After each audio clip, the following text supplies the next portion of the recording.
built a tower made of paper and lies, stacked it high with the liar's disguise.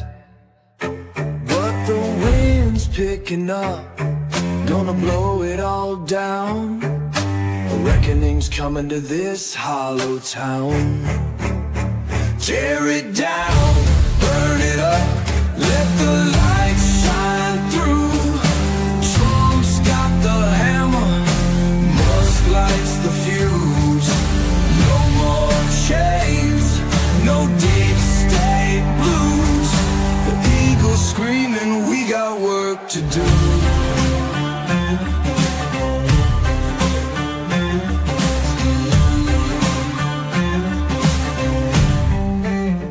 They sold our steel, they stole our land, turned the worker into a begging hand.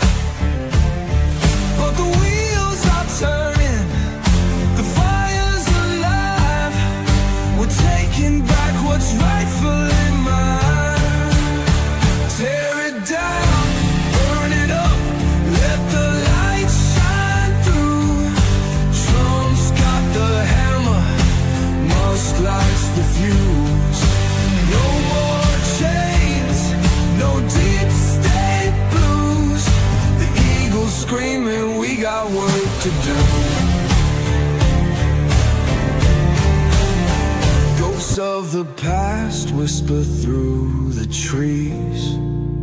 Swamp runs deep, but it's begging to freeze.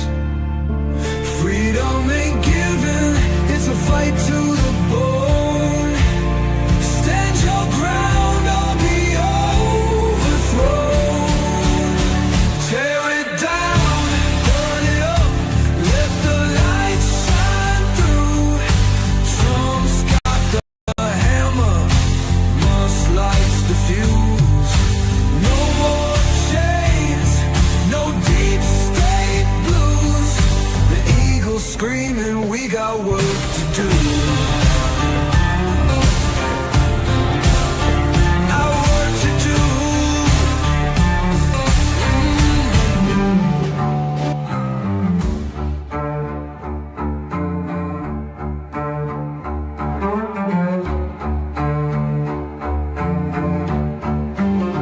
Ghosts of the past whisper through the trees.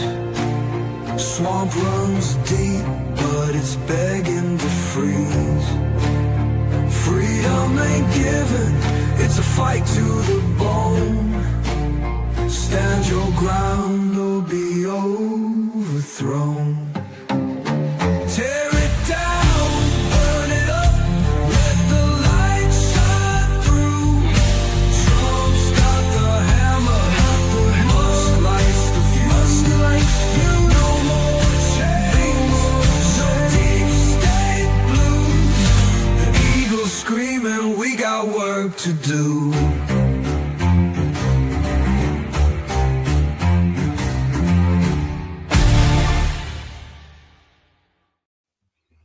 Hey guys, how you doing? How's everybody doing this week?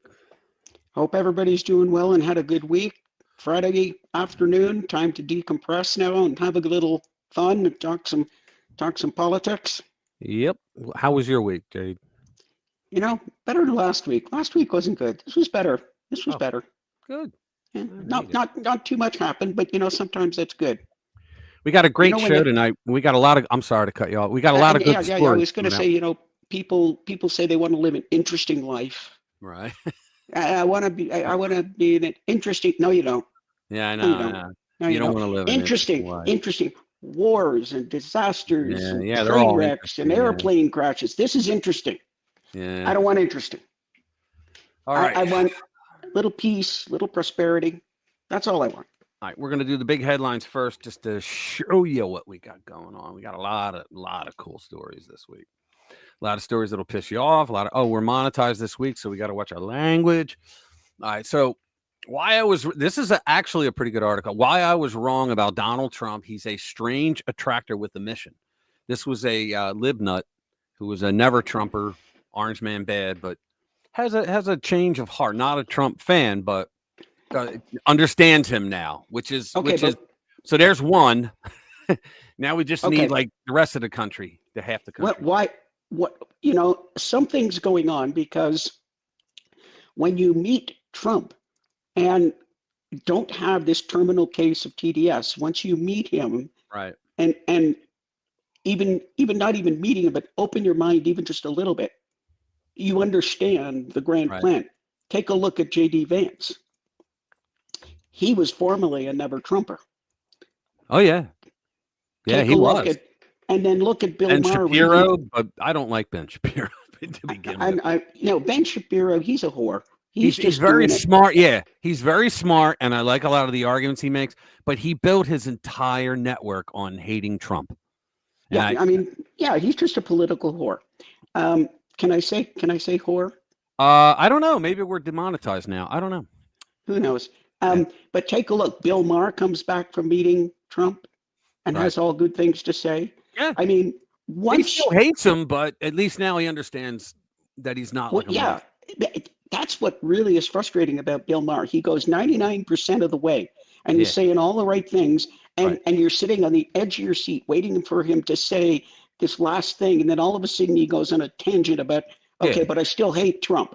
Well, that's like that other guy. I can never remember his name. The guy, the blonde hair, and he acts like this all the time, and he's big mouth hater on Trump. Well, he came out and said during the election, during the cycle, he said, voting for Trump is on the table, and everybody in Hollywood was like, "Oh my God!" Oh yeah, yeah, Michael who was Rappaport. It was Michael Rappaport. That's Michael Rappaport. That's who it was. Yeah. Hold on. Hey, what's up, Bass? What's up, Chris? What's up, Anglo-Saxon? What's up, Street? Good to see you. Uncle Bobbity. Good to see you, man. Thank you, everybody. You want to get demonetized? You want to get demonetized quickly? Invite Michael Rappaport. He's got a mouth on him. Oh, he does. Yeah, you don't want to play. Hey, what's up, Pam? Good to see you, girl. Let's see who else is here. I think I hit everybody so far. Hi, everybody. Everything that Rich just said. There you go. Yeah, we love you guys. I second it. Yeah. So, all right. And everybody, thank you for being here. Yeah. So we got that one. We have media's Trump regret narrative crumbles as new polling data shows the reality.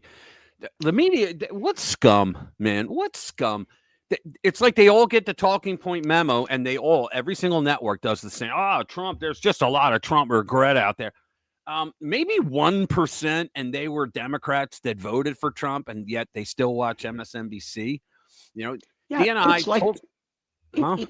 It's like that lady who came out with the Iowa poll that said Harris was going to take Iowa, and anybody who knows anything thinks that was a real knee slapper funny. Yeah. So DNI Tulsi Gabbard is investigating Dr. Fauci for perjury and his role in funding Wuhan gain-of-function research tied to the which we're not allowed to say. Poll. Moderates shift towards Trump on immigration policy because, obviously. Now, this is funny. In Texas, detainees fearing deportation to El Salvador are forming an SOS. You got to love it, guys. They're like, oh, no. Here we go. Let's check in on Canada. Oh, they're giving parental rights to thruples now. The left. There you go. FBI agents who took a knee for St. George Floyd just got a big surprise. I can't wait to read that one. And guys, I don't read any of these, except the ones I write that I put up there. I don't read any of these prior to because I want to be just as shocked as you. I haven't read this either, and I'm thinking not only the FBI agents, but do you remember that picture where Nancy Pelosi and all of her little acolytes from the House, and I think they knelt. I think Chuck Schumer might have been there too. He was there. They were all there. Yeah, they were all, and they took a knee for Floyd. They took a knee, right? Right. And they thought that they were going to suck up to him. See, this is the thing with communist revolutionaries. The people that suck up to them take a knee. They're the first ones they'll take out because they don't need them anymore. Final one is Biden judge stops Trump from ending taxpayer-funded lawyers for migrants. Another case of judicial lawfare. Now, can you believe this? Another judge who's saying that we taxpayers have to pay for lawyers for illegal migrants. Migrants coming in the legal way, I don't really have too much of a problem for that. But aren't you supposed to be able to prove that you can sustain yourself if we let you in? You would know that, Jade. Yeah, say that again. Aren't the rules that you should? I mean, all right, post Joe Biden, obviously, right? Aren't the rules when you come in the legal way? One of the rules is you have to be able to prove that you can sustain yourself. No. You're not going to be a burden. Yeah, I think it is. You're not going to be a burden on the country. Well, I guess changed that. I say no, but I came down here on a work visa, so I've had a job. Well, there you go. But I'm saying, well, I know prior to Biden, they used to ask that, where are you going to live and how are you going to make a living? Because they don't want you on the dole. But the thing is that you got to take a step back. You have to have a reason for immigrating. You can't just walk up to the front door, knock on it, and say, "I'd like to immigrate here," unless you say, unless you just look at them and say, "Okay," and pretend you don't speak English. Then they'll write your papers out right there. But yeah, well, you can't. I have a problem with that because why should we let anybody into our country that can't sustain themselves? Like what is the point of them coming here then? Well, no, but this is what I was getting at. You have to have a reason to come here. You have to come here. You come here on like a student visa, a work visa. There's various reasons you can come. But there's into other this people country. that live in another country. This is a real crap hole, and so I think I just want to be an American. Yeah, I think that's supposed to be very hard to do. Yeah, it probably is, but what are you going to do? Yeah, right. Like I said, when I came down here, we came down. Actually, it was kind of funny the way it happened, but the bottom, basically, I came down here on a work visa. Right. Because I had a job. I was offered a job. But you have to come down and you have to be in different categories. There's student categories or study categories. Okay. You have to, like if you're a researcher and you want to. It's my sister. If you want to work with somebody, or if somebody's a musician and they're coming to give it a show, you have to have a visa to come in and do what you're doing in the country. Right. So hey, what's up, everybody's good to see you. Everybody's got to come in on a certain visa. You can't just decide you want to. Now, I don't know if you just start to fill out paperwork. Right. And this is something I have to ask an immigration lawyer. If you just decide you want to move here and start filling out paperwork, there may be a certain number of like unrestricted type immigrant visas that you can get. I'm not sure. All right. I'm going to start reading the first one. New York Post. Why I was wrong. It's an opinion piece by Martin Gurry. Why I was wrong about Donald Trump. He's a strange attractor with a mission, and I think he gets it right for someone from someone on the left that does not like Trump. So says the first descriptor I attached to Donald Trump back when he took the lead in the race for the 2016 Republican presidential nomination was empty vessel, and that's probably because every libnut on the left told him that.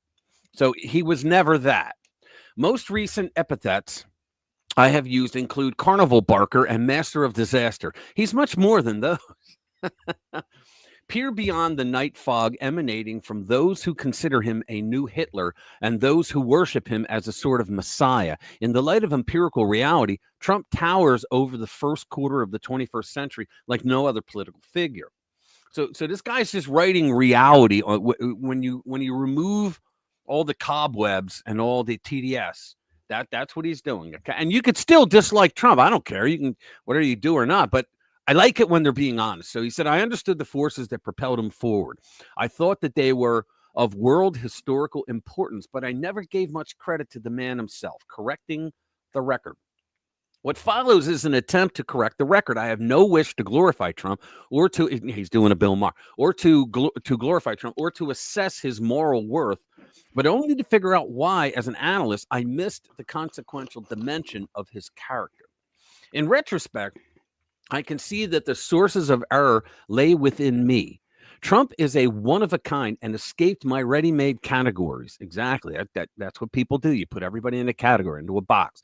He's also a mixture of popular culture and personal weirdness. The hair, the hand gestures, the dancing. This is things that we love. With everything in my background told me he was not to be taken seriously. Let me offer a significant example. Political oratory. My models of eloquence in political speech are Winston Churchill and Ronald Reagan. When on YouTube or television, their voices speak to me from beyond the grave. My heart beats faster and I'm overcome with sadness that nobody today delivers such an effect. Now, he's right on that, except Trump does. Do you ever watch a speech that Trump gives that's a serious speech where he's praising the country, like on the 4th of July or something? Like he gives Reagan-esque speeches, right? But Reagan, believe it or not, was also a populist. They say he was the greatest conservative. No, he really wasn't. He was a populist who just wanted to help people like Trump who were left behind, right? That's what he wanted to do. And Reagan was a man of the people, but he not as much as Trump, I would say. Not as much. And so there was the difference. Reagan had a little bit of that air of, yes, I'm the president. He had a sense of humor, but he stayed in that lane, whereas Trump comes out of that lane because he doesn't care, right?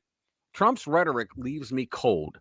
When he spoke of American carnage in his first inaugural address, I had no idea what he was talking about. When he proclaimed a golden age to coincide with his second presidency, it sounded like empty bragging. Well, of course it would, because, look, people on the left of the aisle, unless they teach a history course, and even then, you got questions, but they don't understand what he meant by the golden age.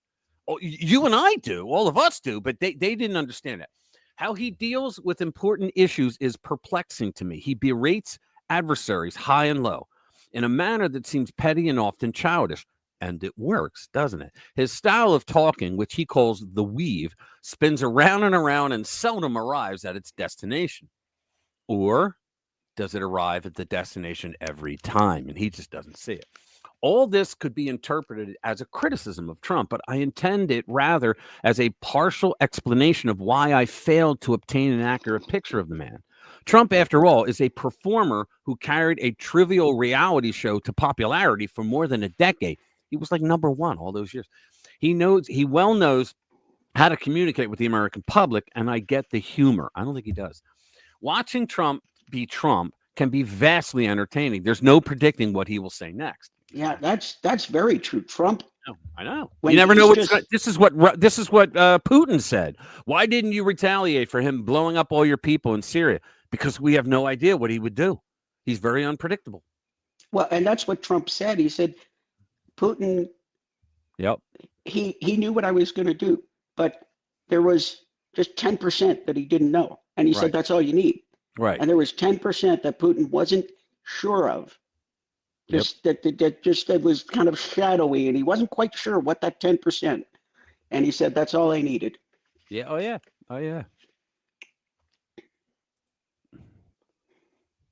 Hi, Rich's little sister. Cool. Carrie Ann, Pam is a personal friend of mine for many years. All right. Let's see. Where was I? Oh yeah. Okay. The key to the Trump rhetoric may be found in that unique ritual, part county fair, part revival meeting known as the Trump rally. Now, that's exactly how I felt when I went to Trump rallies. What becomes evident from viewing these events on TV is that Trump loves the adoration of the crowd. He does. But more than this, he loves the crowd itself. Yes, he does. The proximity to ordinary people. He loves the American people. He does. But you know what? If you don't show him respect as president, he'll just diss you. And it's not, and well, several times he said, he goes, it's not me, it's the office of the president. He goes, that's what it is. It's the office of the president that they're disrespected. He may be the only American politician who currently displays and knows how to convey a visceral affection for voters. He's clearly energized in their presence to the extent that he never wants the show to end. I've seen him go on for 4 hours. Just like some operatic areas offer an excuse for the diva to flaunt her vocal skills, the meanderings of the weave are Trump's pretext for keeping himself in front of his audience. That's his moment of transcendence. This guy like opened up a thesaurus. The style with its comical insults, first-person informality, and wandering attention span fits perfectly into the modalities of digital communication. Did this guy ever think that many Americans behave and think the same way Trump does, or he thinks and behaves the same way they do? They're the people that the Democrats and the rhino establishment types call flyover country. They're the people you don't even care about. You don't even look at them. Don't look at them because they may come over, that kind of thing. This isn't by design. It's just the way he talks. The first of many coincidences favoring him with which we must come to terms. Trump is a boomer who online sounds like a Zoomer. He's a face-to-face personality transmuted almost physically into the virtual realm. He was the Beethoven of Twitter during his first presidency. That is the best explanation I've ever heard. The loudest voice amid the uproar of what Jonathan Haidt, is it Haidt or Haidt? Yeah, has called the digital Tower of Babel. I had difficulty fitting so many contradictions inside my head. My realization that Trump, the actual human, was playing at a higher level than I had grasped came with the near assassination episode in Butler, PA. This for two reasons. One, obvious, the other less so. Strange attractor. The obvious reason was the physical courage and presence of mind that Trump showed during those deadly and chaotic minutes. He said, they had asked him, why did you, they're like, Mr. President, if somebody shot at me and I saw people go down around, I'd hit the floor, I'd get the hell out of it. And he said, why did you do it? And he goes, because I wanted everybody to know that I was okay so that they didn't panic. And that's thinking of other people before himself. Something that the left always accuses him of. Oh, he only cares about himself. It could easily have been otherwise. Most men like to think of themselves as heroes, but when the bullets start flying, they hit the ground and make like a pancake. There you go. Simply by appearing dazed and old, Trump might have disqualified himself from elected office. Instead, he had the composure to put on his shoes, which had fallen off under the crush of Secret Service agents, before turning to the crowd and urging his shocked supporters to fight. It was a gesture for the ages. Bill Maher complained about that. He goes, he's the luckiest man on earth. He said, for that photo, he goes, there he was. He put his fist up. He had blood on him. Secret Service agents hugging him to block. And there's an American flag. Bill Maher got sick over that for that photo that's right there. All right. The second reason pertains to what I would call the providential interpretation of Trump, to which he personally subscribes. Quote, I was saved by God to make America great again, he said in his recent inaugural speech. And they'll all call him nuts for that because, oh, you're little guy in the clouds, right? That can be dismissed as hubris. I don't think he meant it that way, but I think that some part of Trump, like the rest of us, is grappling with how to make sense of Trump. For those too squeamish or skeptical to invoke the deity, I can produce a mathematical explanation. Trump is a strange attractor, an incarnation of coincidences so incredible that they would be rejected out of hand in the most preposterous Hollywood script. When he enters the room, the laws of probability that rule dynamic systems go haywire. This is a great explanation. He's trying to explain how Trump falls into the right thing with everything he does. Go ahead. But he's right. If you wrote Trump's a script with Trump's, starting with him coming down the escalator in 2015 up till now, and you wrote that script, everybody would look at it and go, "Oh my God, this is such fantasy. Jeremiah, this is terrible." Guys, hold on. Jeremiah's here. Where you been, buddy? We haven't. Everybody was like, "Where's Jeremiah? We haven't seen you in weeks. You good?" Yeah, let us know. Yeah, let us know if you're good, man. Hey, Sheila, how you doing, girlfriend? What's up? Louis, there he is. The most unselfish president in history. You got it, man. He donates his salary, and they go, he's only there for the money. What money? He's the only president who has lost money when he took over. All right, man. Good. As long as you're okay. Yeah, we were kind of worried about it. I said a prayer. It's interesting. I really did. Huh? Trump really doesn't mind if you disagree with him. Yeah, I know. He doesn't. He takes it As in. long as you can talk to him intelligently about it, he's all over it. Cool. We'll get that. Hey, Linda. What's going on, Linda? Hey, Budgie Burger. What's going on? Thanks for being here, man. Let's see. Oh yeah, yeah, dude. Anytime, man. You're like one of us. You're one of the crew, man. Yeah, we missed you. At Butler, the bullet that would have exploded his head barely nicked his ear when he turned to glimpse at a screen behind him. The distance from the shooter was negligible. Trump was the proverbial fish in the barrel, yet he was left dramatically bloodied but alive. Similarly, he said it hurt like the Dickens, too. Similarly, the photo taken of him shaking his fist at destiny, blood trickling down his face, Secret Service agents wrapped protectively around. This is exactly what Bill Maher said. Around him, American flag flying in the background. What are the odds against such an image occurring spontaneously? And yet it did. That is and I did not read this ahead of time. I only read like the first 2 paragraphs. But that is exactly how Bill Maher described it. And he was angry. He was like throwing his arms out, right? If we examine Trump's trajectory over the last 8 years, many similar questions arise. How did he manage to beat Hillary Clinton in 2016? Well, we all know that. Hillary Clinton was the absolute worst candidate. Yeah. You could have worse than Kamala. I'm sticking to that because she was a criminal and she insulted half the country with her deplorables. And she was so bad that one of the jokes going around, if anybody remembers, one of the jokes going around is that Trump was going to need to declare her on his campaign finance and his campaign finance. No, reports. 33 is the record, Lou. Yeah, I heard you. You hear me? Just respond to Louis. We have 23. 33 was in there. Hey, guys, if you haven't already, do me a favor and hit that like button because it helps us, please. Yeah, we got 24 now, by the way, not 23. Cool. But yeah, she really, really, she didn't have an economic policy. Trump's out there talking about what he's going to do for the economy that was going to help us, the American people. Yeah. She didn't even have. She said, well, my husband did it. It's like, no, he didn't. Actually, the Republicans who for the first time in 40 years took over the Congress, they're the ones that remember all those fights that Clinton had with the Congress, with the Republicans, and he always had to like acquiesce because they weren't giving in. That's what did the balanced budget. It was them, not him. When you looked at his first budget in 93, when the Democrats were still the ruling party, right? The Politburo, if you will, they had deficits for as long as as the eye could see.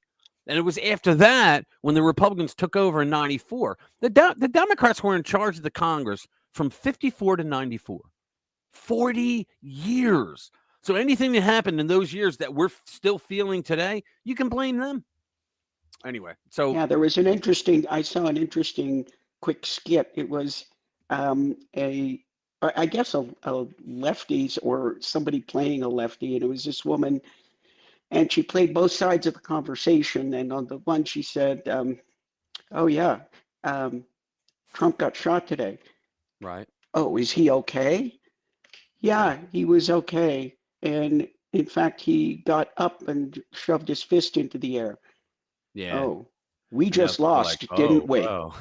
We just lost, didn't we? Yeah. They were like, we just lost. Yep. I mean, there were a lot of them that just said Trump just won the election. Yeah. A lot of lefties. Yep. Yeah, Yep. they were saying that. Let me finish this. Go ahead. Yeah. One last thing. Go ahead. No, I'm finished. Go ahead. Okay. How did he resurrect his popularity after the disaster of January 6, 2021? That's very simple, because that was all a lie and a setup. That's how. I mean, the information's been pouring out since he got elected. That they set a lot of that up. Am I wrong? I mean, they set a lot of how many did they admit to? Like 19 FBI informants were among the crowd. No.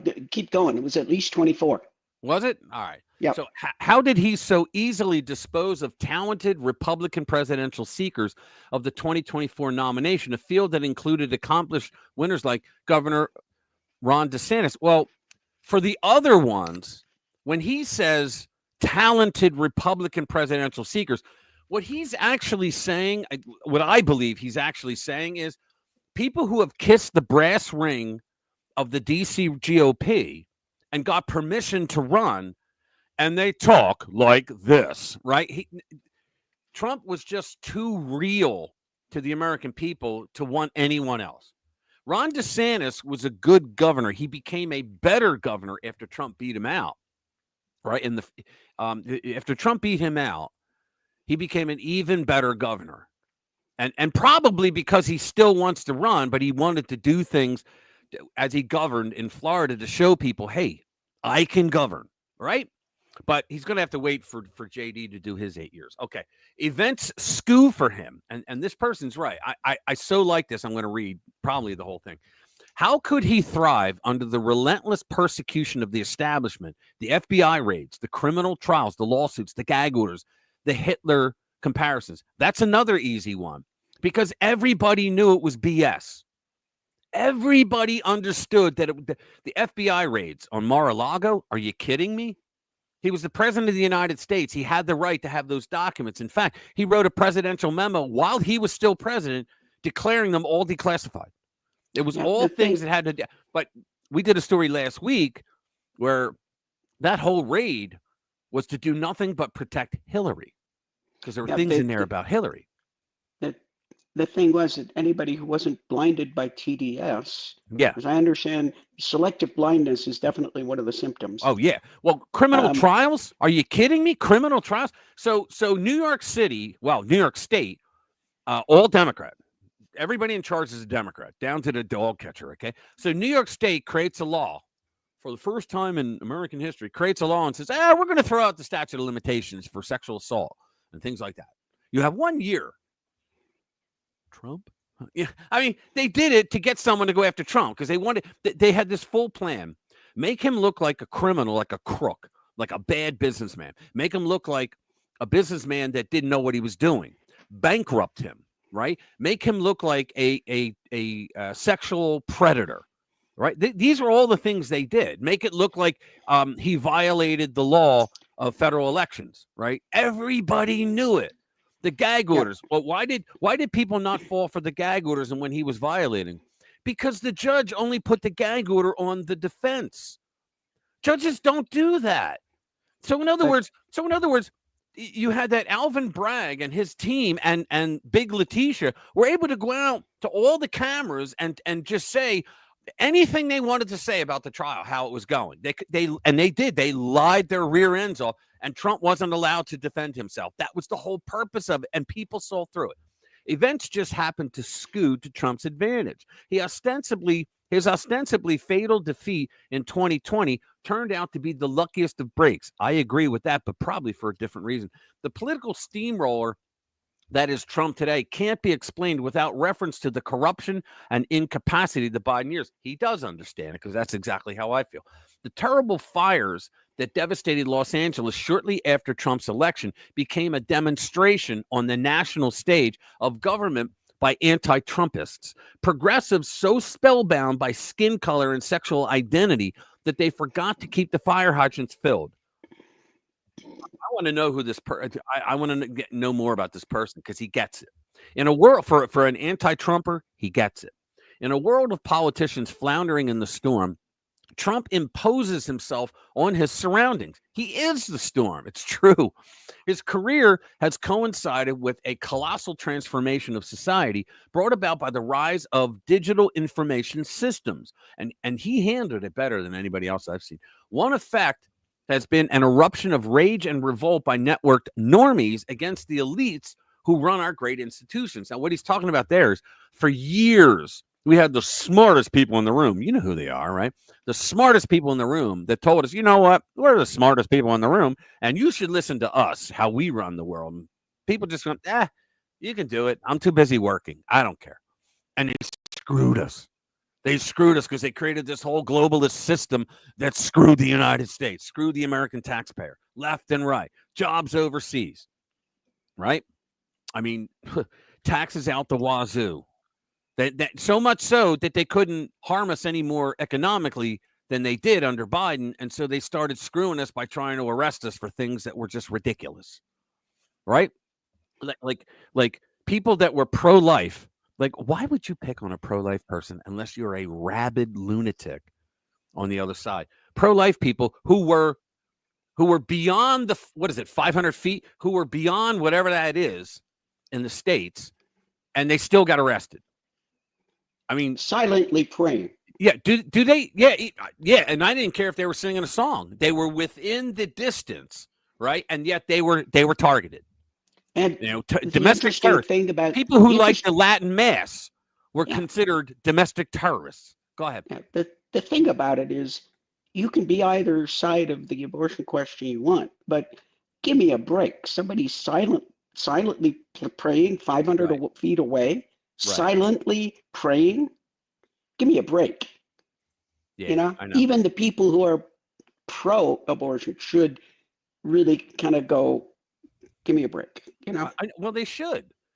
All right. So it's a conflict between the centuries, between a present stuck at 1 minute before midnight and a new dispensation struggling to be born out of the womb of history. From the first, American elites saw in Trump the embodiment of everything they loathed about the new era. Spot on. He was disruption. They call him the great disruptor. He was disruption and disrespect in the flesh, thus the vehemence of their attacks. I had said all along, he didn't kiss the brass ring. He just came in and said, look, the law says I'm allowed to run. I'm going to run. I don't need anybody. I'll talk to you lobbyists, but I don't need your money. That was the thing that got me in on him. When he said that during that one debate in 2016, lobbyists are calling me all the time already. I mean, I'll talk to you, but I don't want your money. I don't need it. That I was like, all right, he's an honest guy, right? For years, I thought that they were mistaken. Elite hysteria, I believed, said more about their own inadequacies than any cogent about Trump. Exactly. No going back. But I have come to see that the mistake was mine. Some dim instinct for survival in the elite establishment allowed it to recognize the form of its destroyer. In the most improbable turn of all, Trump has emerged as the avatar of the digital age. Right. Is this Hegelian? I think it's Hegelian. I haven't heard that word before. Yeah. A Hegelian figure bearing the direction of history, the Weltgeist upon his shoulders. The plotting hierarchies of the federal government have collided with the digital warriors Trump has let loose, among others, Elon Musk's Department of Government Efficiency. Exactly. It isn't a fair fight. The traumatized old regime is being torn apart limb from limb. This person, I know, this person gets it, man. He does get it. Yeah, I have been wrong before, but this feels final. The odds are massively against Trump replacing the existing system with one of his own, though, of course, there's always that strange attractor force at work. Guys, if you watch my video today, that whole mineral right thing, the minerals rights, whatever. Okay, that whole thing, it's going to end globalism as we know it. I'm telling you right now, it's going to, because with American interests and other foreign government interests in there, right? That's security for the country. And guess what? You have American businessmen and other true businessmen, there's no corruption. Well, there's going to be corruption, but they want to weed out corrupt businesses. Okay. It is Ukraine after all. But what they're saying is that when they bring real people in there, what's going to happen to the grift? This is why Democrats hate him on the Ukraine thing.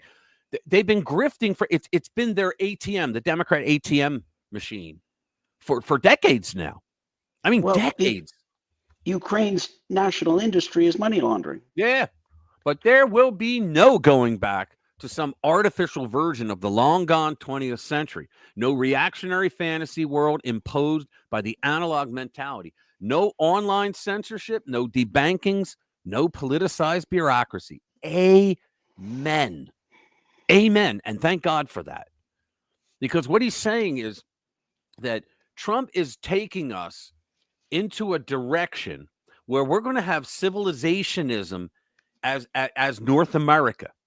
I said this before, we're going to use Canada, United States, and Mexico to create, and he wants other countries. And it doesn't mean that all of Europe, like a whole continent, because the three of us are a continent, right? but he doesn't want that. He wants like-minded. Like you could have right now Hungary, right? Poland, and a couple others, like Italy, right? You could have not England. Sorry, guys, they're too far gone. Your government, but you would have they would form alliances. That's what the USMCA that replaced NAFTA was. It wasn't so much a system of free trade. It was creating alliances because that's the future. The future is okay. You want to trade with us? You're going to have zero tariffs. We're going to have zero tariffs. Reciprocal, right? He doesn't want tariffs, and they say, well, we make a lot of money. We don't. We get robbed all the time. So he's trying to, he's getting rid of the old system. Like, think about it. Klaus Schwab. She'll earn nothing and she will be happy or else, Es ist nicht sehr gut für man. And so he just resigned from the WEF. He resigned. And thank God. That was long in thank coming. God for that. He's the guy that wrote the book, The Great Reset. He wrote the book and told everybody, this is what they're going to do to you, eat bugs. Where's 42 when you need him? So it says, he said that, and now in the end, we have crossed a boundary into the new, and we'll have to deal with the consequences, fair and foul. The old is gone, not with the wind, but with Joe Biden. Some say he is the wind, the perfect symbol of senile government. This guy, I have to learn how to write like this. He just gets it. Think about that. The old is gone, not with the wind, but with Joe Biden, the perfect symbol of senile government. Oh, that's poetic, man. That is poetic. Joe Biden, the perfect symbol of senile government. The causes of this epic collapse are partly structural and partly a matter of random luck. Possibly, yes. But much of the responsibility, credit, or blame, depending on where you stand, falls on human agency in the person of Donald J. Trump. Oh, that's it. Gurry is a former CIA analyst. The revolt of the public and the crisis. All right. I thought it was going to say the revolt of the masses. If you ever get a chance to read that book, read it. So hey, what's up, Special K? Good to see you, man. Here's the thing. He brings up some really excellent points, and I mean, that was poetry. That was great. Seriously, it was. I love that. I'm going to write to him. Here's the thing. The powers that be, the uniparty, kept playing the game the way it had always been played. Right. And they did not realize that the board had changed. Right. And that is true. People, a lot of it had to do, what was one of their main goals? What was one of their main goals is shutting down, what do they call them, civilian journalists? Yeah, the independent journalists. Yeah, that's what they wanted to do. You're to right. Shut everybody down. You're absolutely right. People like us, people saying things, and gradually, I mean, they're pushing censorship, and then what happened was people started to gradually just hear little echoes of things from people, and then they got to hear about things like censorship, and nobody likes censorship. Censorship is bad, but people started to realize more and more, and the more that came out, the more they realized how much they'd been lied to all along. And then you start putting it over the top, like Trump in this second campaign or third campaign, and people start looking at him and going, holy crap, this is different. Maybe I want different. Right. Oh, that's what they're doing. And you know what? Yeah. Here's the thing. Trump has been saying the same things for 35, 40 years. Okay. He has not changed. He's the only one that you can say has been saying the exact same things all these years. So he meant it when he said it, and now he's fixing it. He has the opportunity to fix it. And then in the midst of all this, the uniparty, I'd say the Democrats, but it's the rhinos too. I love rollerball. James Caan. Yeah. But we used to play it in the neighborhood. What was I going to say? The uniparty. I say uniparty because it wasn't just Democrats. It's the Democrats and rhinos. They're all in the same. They're all in it together. Right. And so my analogy was they panicked and they started to try and clamp down on things, and it was trying to trying to grab a handful of sand. The harder they held it, the more slipped through their fingers. So they ran, the Ministry of Truth thing with what's her name, Janowitz. They tried to set that up. Yep. They did the censorship. They tried to Janowitz or whatever her name was. Yeah. Jankowicz, something. She just isn't going away. Yeah, and they were in bed with the social media companies. They're in bed with Zuckerberg and with Bezos and with all of them. Who was running Twitter? Oh God, why am I forgetting? At the time, Jack Dorsey. Jack Dorsey. Jack Dorsey. Yeah. Jack Dorsey. So that he was in on it, and everybody's in on it. Yeah. I mean, not just the New York Times. Oh, I know. It was, and all of a sudden, it was like little pinholes in a dam. Yep. And this stuff came out, and the more came out, the more that came out, the more that was coming out. And all of a sudden, people are hearing this, and they're trying to stop it. And like I say, it's like trying to grab a handful of sand. Well, I don't mean to bring back bad memories, but it's like trying to grab a handful of sand, and they grab it, and the tighter they hold it, right, the more slips through their fingers. All right, we're gonna move along. I was going to say, let's read another story. Yeah, I am. I'm trying to get to it. I get to talking a lot. Killing me. No, it's all right. Well, that's why you're here. Okay, let's. Okay, are we on it? Yeah, we're on it. All right, cool. So the media's Trump regret narrative crumbles as new polling data shows reality. Have you noticed, like in the last 2 or 3 weeks, that the liberals are on cable news? They're out of their minds they're hungry, trying to prove y'all they have all this regret. I mean, there's Trump regret. They say, if I knew he was going to ruin the economy. I mean, unbelievable stuff. Right? And it was all fake. A newly released national survey from Emerson College polling indicates that President Donald Trump retains I did a video on this, overwhelming support from his 2024 voters, contradicting media narratives suggesting widespread voter regret. The results, published April 30th, come as Trump marks the first 100 days of his second term in office. According to the poll, 94% of us who supported Trump in 2024 election say that they would vote for him again if given the opportunity. I would. I don't know about you guys. I think you guys would too. But and they're trying to say, but he's screwing the economy. No. It's because they trust the man. Because he came out and said, we're going to have a little bit of pain, but after that, and the pain is he's trying to get rid of, well, first of all, the Biden crap that Biden created. All right. I mean, all that. He's trying to get rid of that, but he's trying to change the world, like the way that we do business in the world for the better. Not just for the United States. We will make out like bandits no matter what he does, but for everybody in the world. Like no more of this. Well, you Americans could put up with us giving you 30% tariffs. So, let us do that. Okay. Be nice guys. Right? No more of that. I'd vote for him. I'd vote for him again. I'd vote for him twice, but I'm not a Democrat. Right. I'd vote for him when I died, but that's a joke, son. Die. Yeah.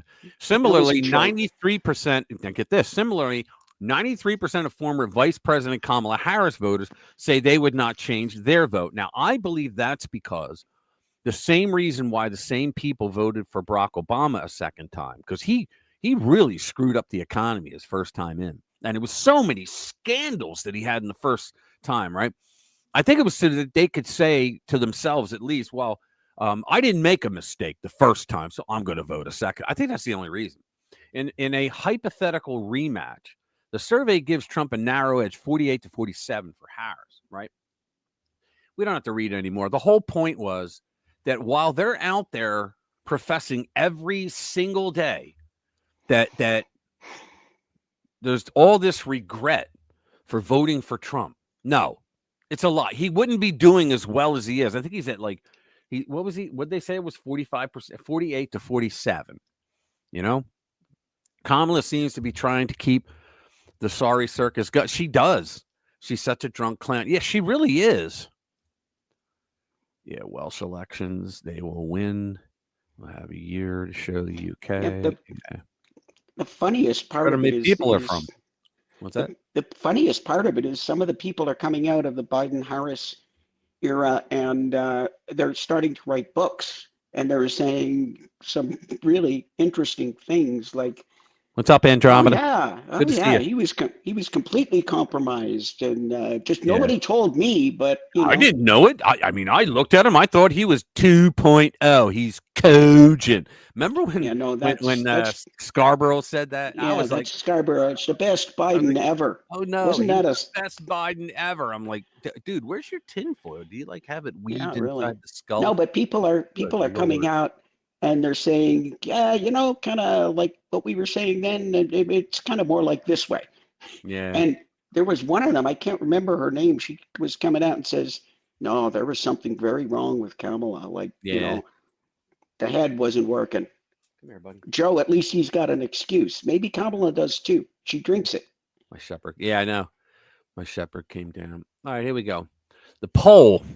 Moderates shift towards Trump on immigration policy. Who wouldn't?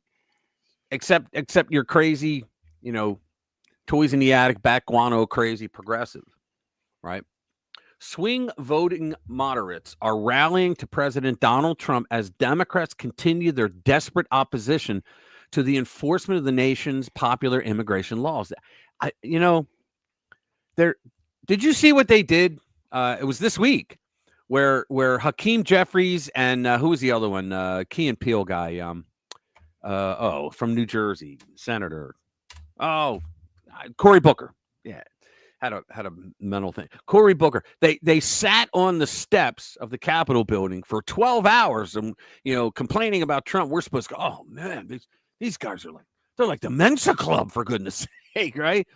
But everybody's like, wait a minute, you guys are, you're not saying what you would do to make American life better. All you're doing is trashing Trump. And people aren't trashing Trump. I mean, people without a mental defect, they're saying, wait a minute, the guy wants to enforce the law, right? He wants to enforce the law, and you guys are against that because they consider illegal aliens as unregistered Democrats. That's why. The voters in the middle that we need to win on immigration are being turned off by the Democrats' radicalism in attempting to stop the deportations of gang members, drug dealers, and human traffickers, said a tweet from Jeremy Carl. Trump's immigration policy among reachable swing voters is more popular than ever. Exactly. The data was revealed by the polling firm Echelon Insights, which showed 62% of swing voting independents backed Trump's policy, up from 52 in January. Opposition among swing voters plummeted from 41% to 29%. When the rise and fall are combined, they mark a 22-point shift towards Trump's pro-enforcement, pro-American views. And that's all we need to know. I mean, it is. We said it last week, Jade, you and I. It's an 80-20 thing. Every issue, they're always on the 20%. And it's 80-20, the American people liking or disliking. They're always on the 20%. Hey, listen, Trump should come out. I've said this on this show at least 2 or 3 times. Trump should come out in favor of breathing oxygen. There you go. The Democrats say, no, they'd hold their breath. They would hold their breath. Yeah. They would hold their breath. Apparently, Hakeem Jeffries came out and talked to the members of the House, and he said, okay, I encourage you not to put any more of these crazy displays flying down to El Salvador. This is not winning us friends. He said that. He literally said that. And yet everybody thinks, well, he's clean, he's articulate, he's smart. No. He follows after his father. All right, look up his father sometime. Here's one. There's another one of these. Hang on. This is great, though. I laughed out loud when I saw this. You ready? Jailed migrants create striking distress signal in bid to stop Trump sending them to El Salvador. They made an SOS. Look at that. Yeah, this is great. They made an SOS, right? Migrants hold, and you know who they can thank? Joe Biden. Migrants holed up in a Texas immigration detention center have used their bodies to send a distress signal to the outside world. Ah, you gotta love it. The group of 31 men in the yard spotted a drone in the sky being operated by Reuters and worked together to form a message with their bodies, SOS. Now, how many of you want to bet that a Reuters, I guess you'd have to call them a journalist, all right? Yeah, I can't think of anything else. That they got to visit some of these guys in the detention center and said, "Hey, we're doing a story against Trump to stop him from deporting you guys to El Salvador. Why don't you form an SOS and we'll make it look like it was natural, right?" Detainees at the Blue Bonnet. He won a blue bonnet. All right, so detainees at the Blue Bonnet Immigration, some names, detention center in the small city of Anson, Texas, were seen in the dirt yard at the facility. Some wore red jumpsuits, designating them as high risk, while others played games of soccer in the dirt or walked laps in small groups. Relatives of detainees claim the men say they're not being given much food and are taking shifts to sleep in order to protect themselves. Well, that's what happens when you start murdering people and dealing drugs and human trafficking, all that, raping people. That's what happens to you, you know? Yeah, what they're not telling you is they have to sleep in shifts to protect themselves against other people in the prison. Right. They want to kill them. It comes because you got one gang and another gang, and they're dedicated to killing each other. Right. It comes less than 2 weeks after dozens of Venezuelan detainees at the center were handed notices which accuse them of being members of the feared gang Tren de Aragua. As such, they were subject to deportation.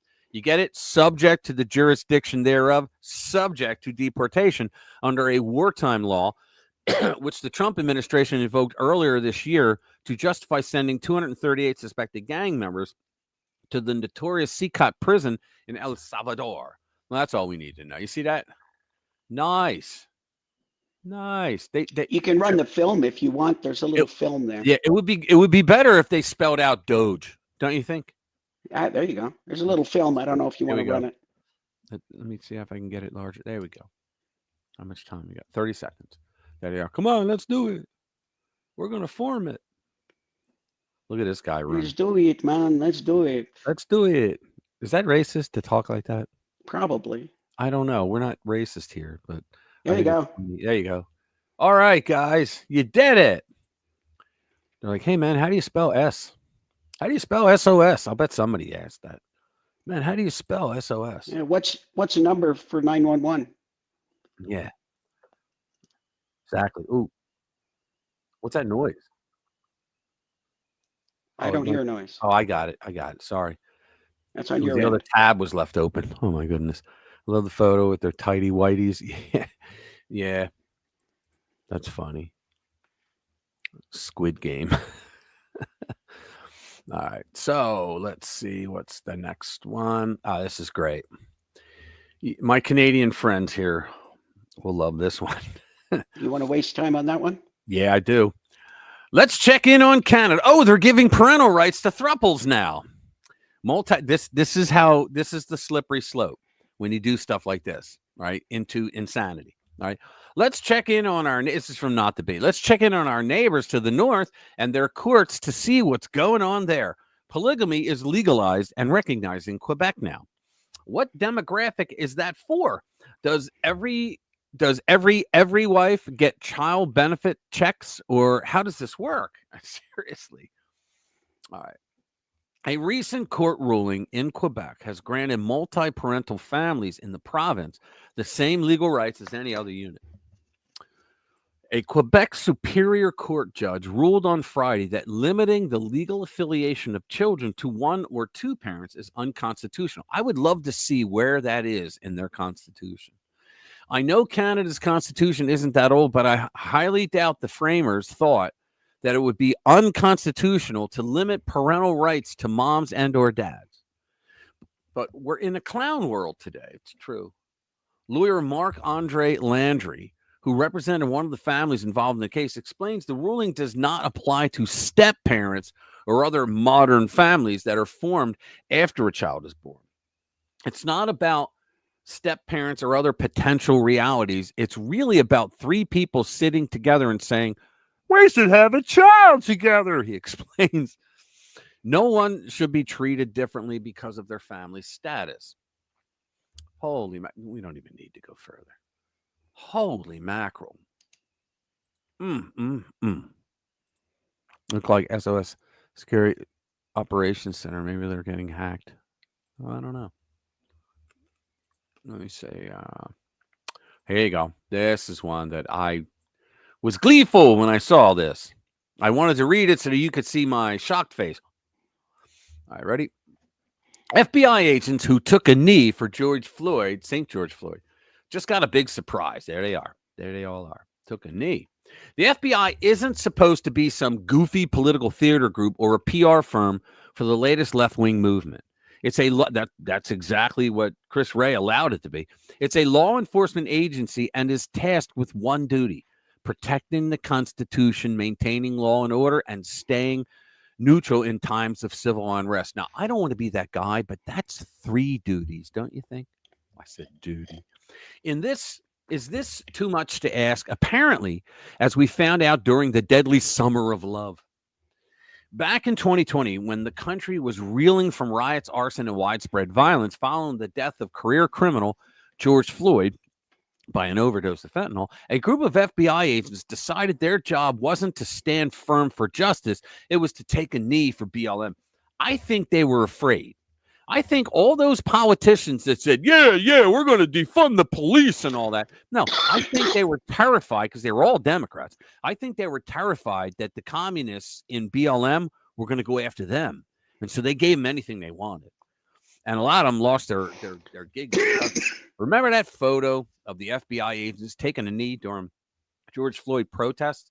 In case you don't, here's that infamous photo. There they are. Look, the ones laughing. Not all of them did, but a lot of them. Look at them all. All right. These were the same deadly and violent protests that set U.S. cities ablaze and turned cops into public enemy number one. But that kneeling moment became symbolic of a much larger problem inside the Bureau. The steady shift toward a woke mindset that is destroying the FBI's purpose and reputation, which is why Kash Patel has such a hard job right now, but he's doing it. He's getting all the wokeness out. Hey, I got to comment on that because I have to, I have to always preface it that I don't know what the details of what he is doing. Nobody knows what he is doing and thinking. But I do know that you have to be careful how you do things.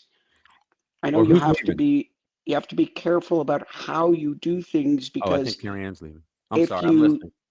Take action against somebody and they come back on you because you didn't do it in exactly the right way or in the right order. But that all being said, I'm very disappointed. Yes, she did. At how little has actually been done. The FBI needs to. There needs to be slashing and burning. They got to dig very deep. They've got to start at the top, get rid of all the corrupt leaders, and then keep digging down. Anybody, for instance, in the FBI who was on the whole Russia investigation. Yep. They need to be fired. They need to be fired right out of the gate. Go. So, like I said, I don't know the precise details. You have to do things in certain ways, in certain orders. I'm willing to give them more of a chance, but so far, I'm a bit disappointed. Yeah, me too. Here we go. Next one. Blaze Media. Let's see. Oh, they're always fun. Yeah. This is Chuck Schumer. Chuck U. Schumer. There it is. Chuck Schumer takes a shot at Trump's approval ratings, then scores on his own net. Schumer's comments help raise awareness that his approval rating is less than half of Trump's. Senate Minority Leader Chuck U. Schumer, revealed Tuesday that polls matter when they reflect poorly on President Donald Trump, but are alternatively meaningless when Schumer himself is implicated as an incredibly unpopular politician.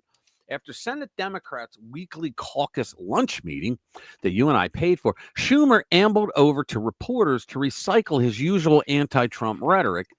This time, doesn't he always look like he's having an eagle orgasm?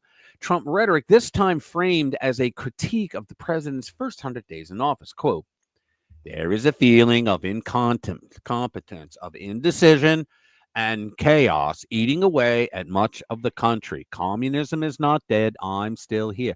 And that is emanating from the man who's in charge, Donald Trump. Schumer claimed that the cost of cars, clothing, energy, and groceries are up. He said that on day 2 of Trump. Whereas your retirement and 401k is down, the stock market down, the dollar down. And today we saw a trend continue, consumer confidence down. And yet we still stand by the man. Yeah, Americans are noticing. and most of that's BS, because the cost of things, what was he say? Cars, clothing, energy, gas is down. Yeah. Price of gas is down. Price of eggs is down. That was one thing they were harping on. They were harping on eggs because they knew that was a gotcha. They killed all those chickens, all those hens, so that the price of eggs would go up. They harped on that until he brought the price down. Yep. But loan lending rates are down, and so a lot of that was just BS. There you go. Americans are noticing, he said. The polls this week show Trump has the lowest 100-day that's not true approval rate. Yeah, the polls that he looked at. All right, not real polls, right? We'll get into them. Even where 72% of Americans think it's likely that Trump's handling the economy will walk us directly into a recession. Nonsense. A CNN poll, because we can trust them, right, conducted by SSRS, indicated Sunday that Trump's approval rating was at 41%. It's actually 48%. Their same result reached by a recent poll of The Economist YouGov and NPR PBS News Marist poll. Well, first of all, PBS and NPR, he's throwing them out. They're not going to be there anymore. Released to, like, in other words, he's not funding them anymore. I mean, you think about this. They have PBS. Why do they need our money? They have Sesame Street, right? Did you see? Well, they have Sesame Place and all. Did you see how much their apparel's going for? I mean, Bert and Ernie and Big Bird and all that. I mean, think about all the millions of dollars that they're making. I think they're doing fine on their own, right? You know how they could make more money? Yeah. Get Big Bird to have an OnlyFans page. There you go. Emerson College. Think about that. Imagine that. Pull the old wing. The old wing goes up, right? Yeah. Emerson, remember, we're monetized. Emerson College and Rasmussen. What did I say? I didn't say anything. I know. Emerson College and Rasmussen polls both put Trump's approval rating at 45% and 50% respectively. There you go. Several minutes after using recent polls to attack Trump, CNN reporter Manu Raju asked Schumer, there's a poll out today that has your approval rating lower than any other congressional leaders at 17%. Are you concerned that you may be a liability for your party? You got to love that. He's making fun of Trump, who's at, well, he said 42, but who's at 45 and 50 respectively by the two. Emerson was the one that I read earlier, right? Emerson College, I think they're in Atlanta. Yeah, and then Rasmussen, they're two very heavy hitter polls, right? So he asked them that. We are focusing on how bad Trump is. The Democratic senator's approval rating is less than half of what Trump is netting at his worst. While Schumer's average approval rating is 27.9%, according to Real Clear Politics, the CNN poll that has the president at 41% indicated that Schumer's approval rating was 17%. The New York senator's worst approval numbers in the CNN poll. Can you imagine Schumer going, why would CNN do that to me? I'm a communist, right? That's what and let's not forget that the Democrats in general have a polling in the low 20s. Exactly. Hey, what's up, Vance? Good to see you. So I don't know if this will suffice. Sheila was asking about a Dr. Jade moment. You want to run the clip of the week? That was my clip, so we can run the clip of the week. The long lost? Yeah. Yeah, we could do that. Yeah. If you want to run the long. It's not quite a Dr. Jade moment, but it's the clip that I found. Long lost clip of the week. Here we go. Long, too long, too long. lost clip of the week. Long lost clip of the week. Long lost clip of the week. This is Apollo Saturn launch control, T-minus 3 hours, 4 minutes, 32 seconds and counting. Right on time as far as the astronaut countdown is concerned. The prime crew now departing from their crew quarters. 10, 9, ignition sequence start.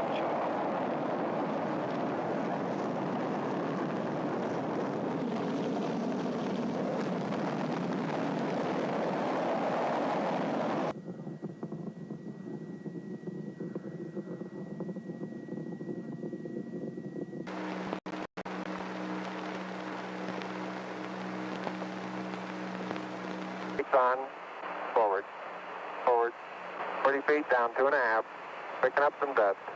Great shadow. I'm going to step off the limb.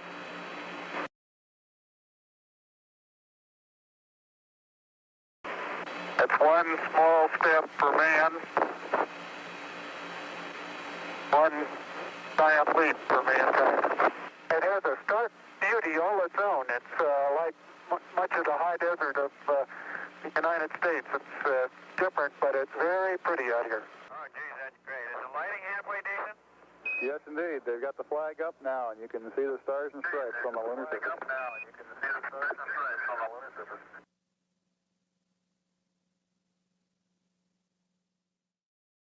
And there you go. That was the long lost clip of the week. Thank you, Jade.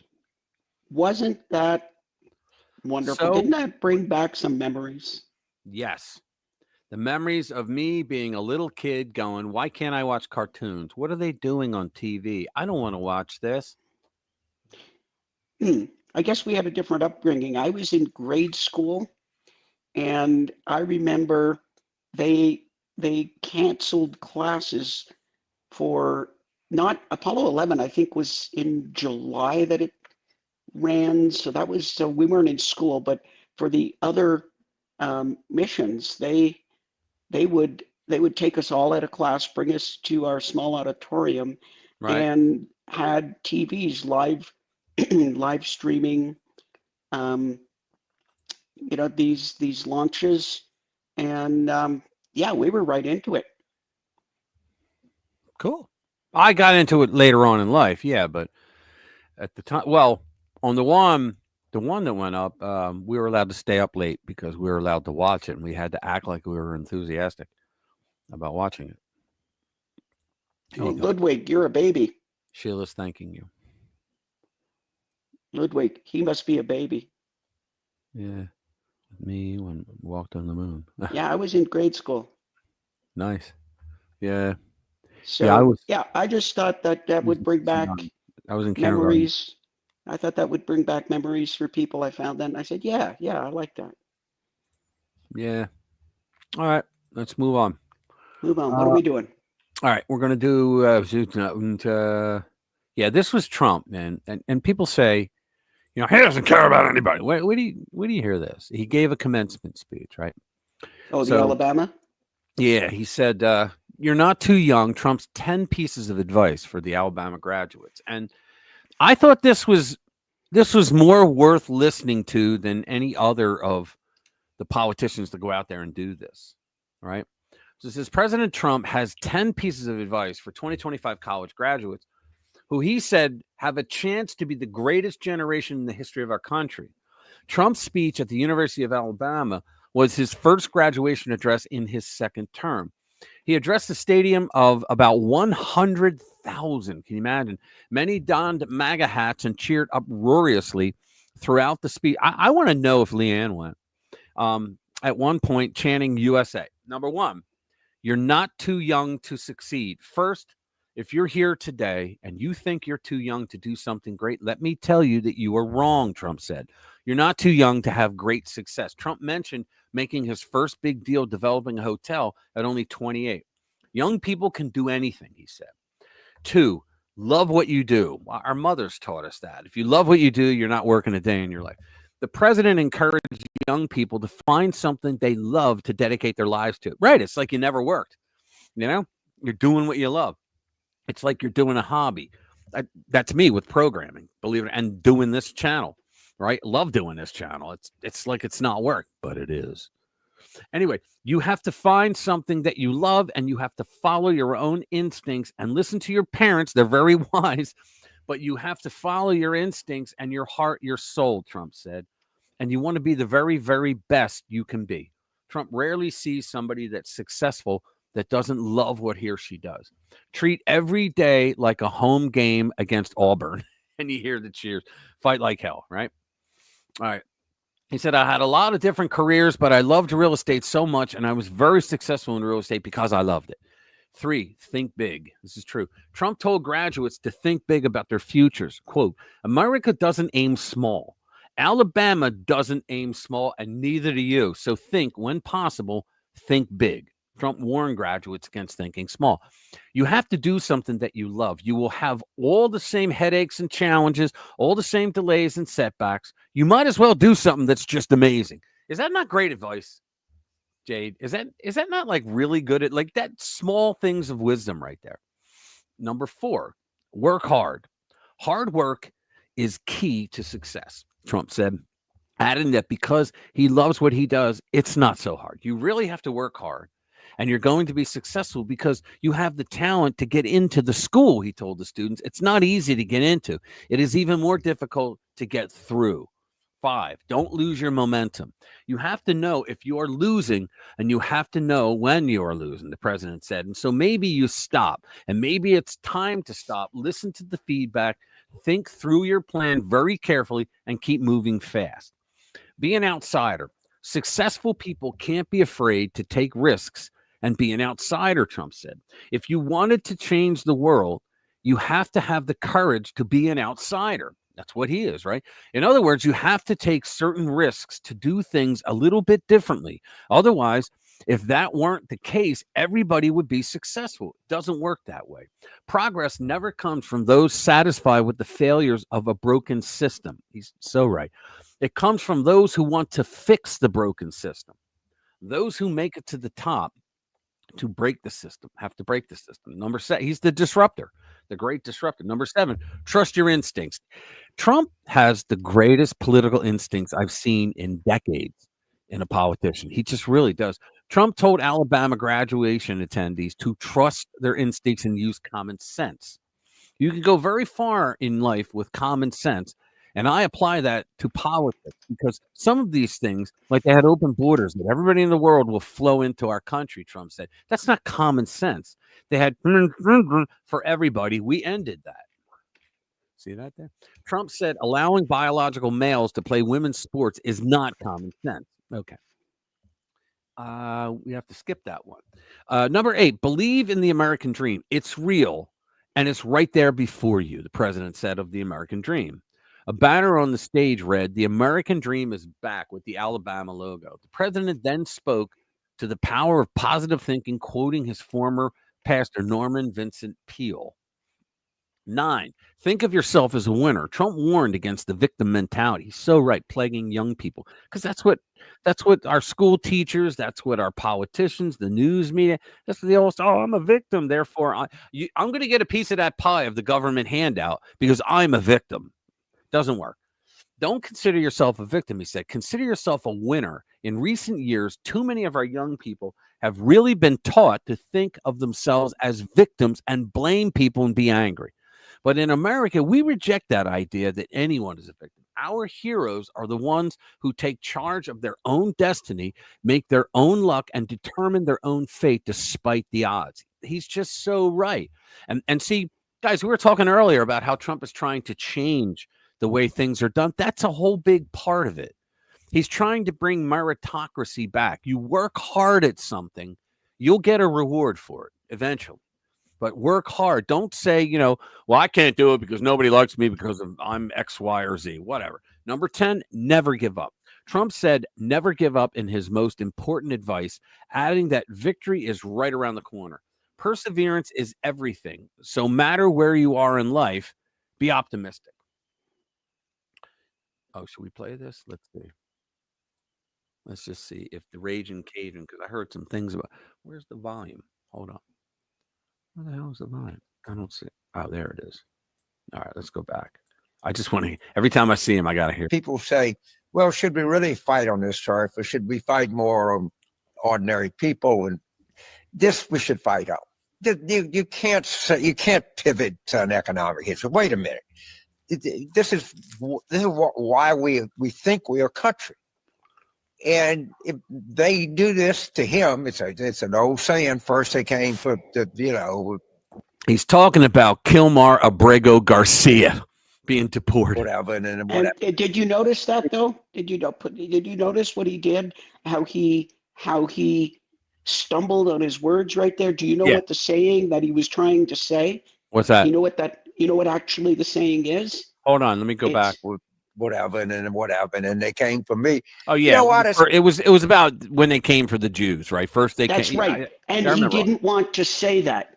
Right. And because the saying is, first they came for the Jews, Right. and then they came for, and then they came for me, and there was nobody to stand up. There was nobody left, right, to help me. Right. He And- couldn't say that because he's talking about. Look, deep inside, he's no dummy. He's been doing this for 50 years. But he was going on, and he was going to say it, and he caught himself, and he just tripped himself, over his and own he stopped. tongue.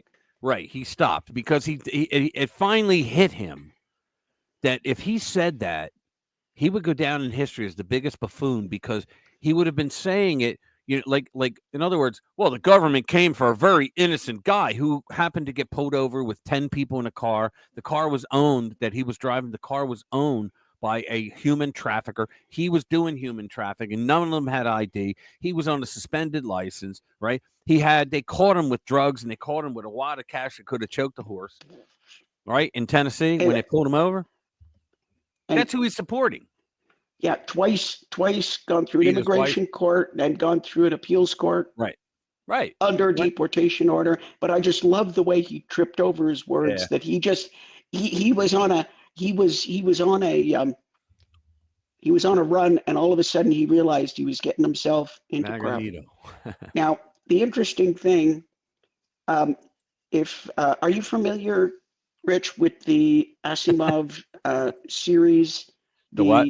The Asimov? Foundation series. Yeah, I've read it. I read them all. Foundation series Yeah, I by read 'em all. Asimov. Yeah.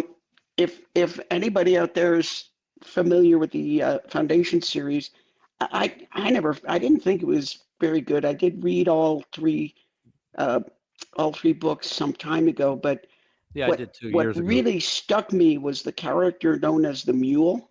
Hey, what's up, Paca? Good to see you, man. Yeah, the mule. Yeah. What really stuck with me was the character known as the Mule, because everything was that's what I said, Isaac Asimov. Right. Everything was all going along exactly the way it was supposed to, exactly the way it was programmed. Right. And the Mule came in, Mhm. and suddenly it went, and you know what? Trump is the Mule. Yeah, Trump the disruptor. Disrupted. He's the total disrupted. disruptor. Yeah. What everything was all set. We knew how this was going to go. Yep. He is the Mule. Let's see. Illegals, ties with terrorists. Let's see. Illegal aliens racked up. Oh yeah, here's the body cam.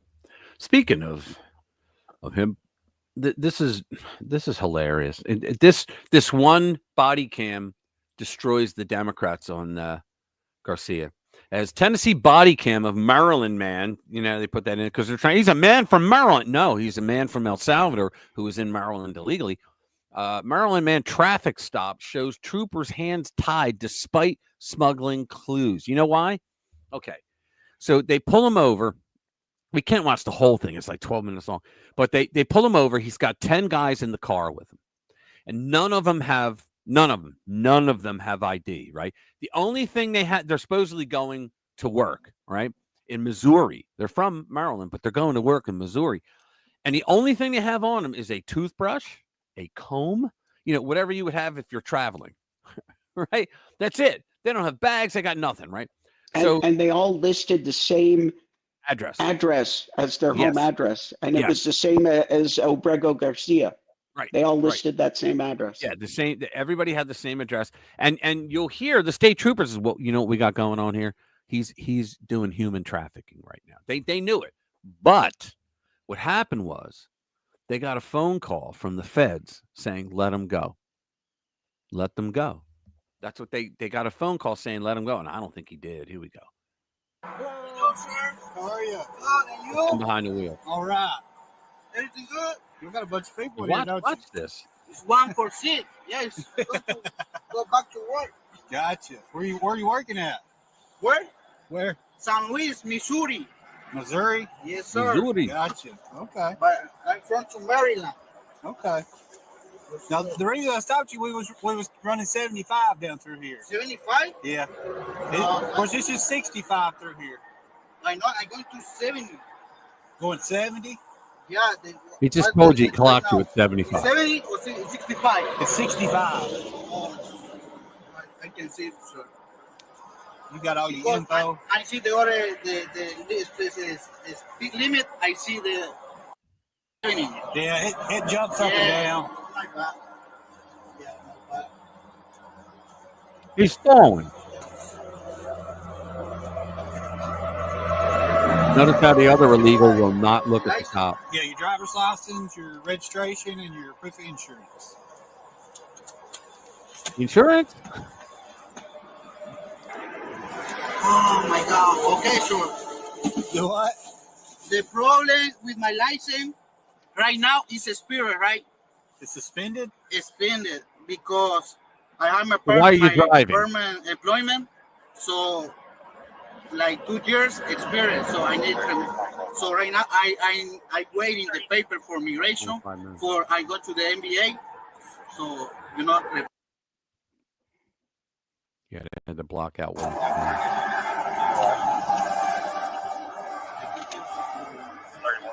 Yeah, I think we get the idea, Rich. What'd you say?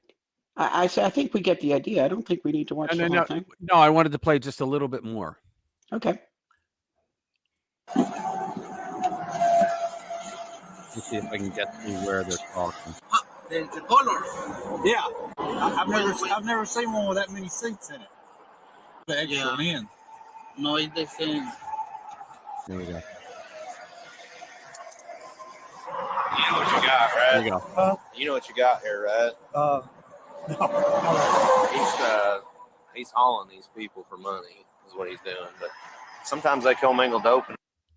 No. What? There's 8 people in there. Yeah, I know. I didn't know that. They put an extra row of seats in there. Yeah.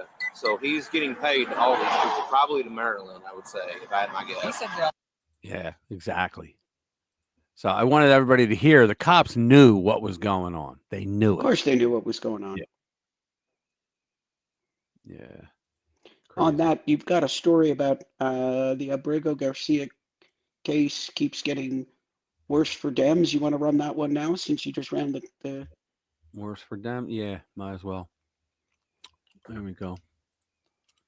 Yeah, they you know what it is? They're rudderless. They don't know what to do. Abrego Garcia case keeps getting worse for Dems 13. Do you get it? Yeah. Instead of MS 13, they're now Dems 13.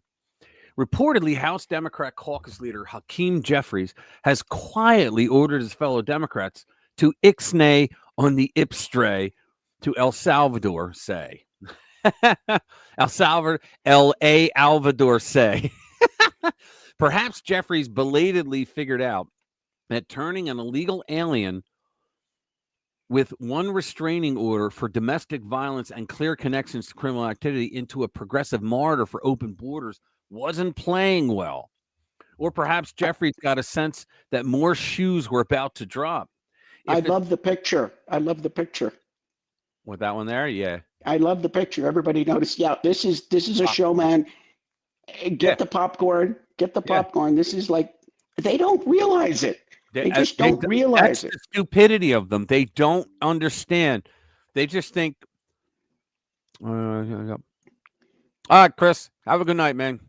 Thank you. Thanks for being here, brother. I'll talk to you later. Let me know how the app went. I did some updates on my teleprompter app, and I sent them to him. I want to know what he thinks. Yeah. You're right, Jay. They thought that this was going to be a killer. move, traveling down there, talking to him. Yeah, and everybody's sitting around. In Holland, Everybody's going to hand me a beer, get the popcorn, This jackass, Van Hollen, he said he doesn't have an arrest record. Yes, he does. He does. I mean, see, the thing is, coming across the country illegally, that's called illegally because it's illegal. You're breaking the law. That's only a misdemeanor. The first time, yes, but you're breaking the law, right? You're not supposed to be here, right? And why couldn't you come through a legal port of entry and apply? Oh, I don't want that. Yeah, was that like when AOC? I forget. She was going on and on, but she was saying, I believe the quote was something about crossing the border illegally is not a crime. Right. And I'm, palm to forehead. Did you listen to what you just said? Yeah. Yeah. Yeah. There's no other way. Amazing. I know. It's amazing.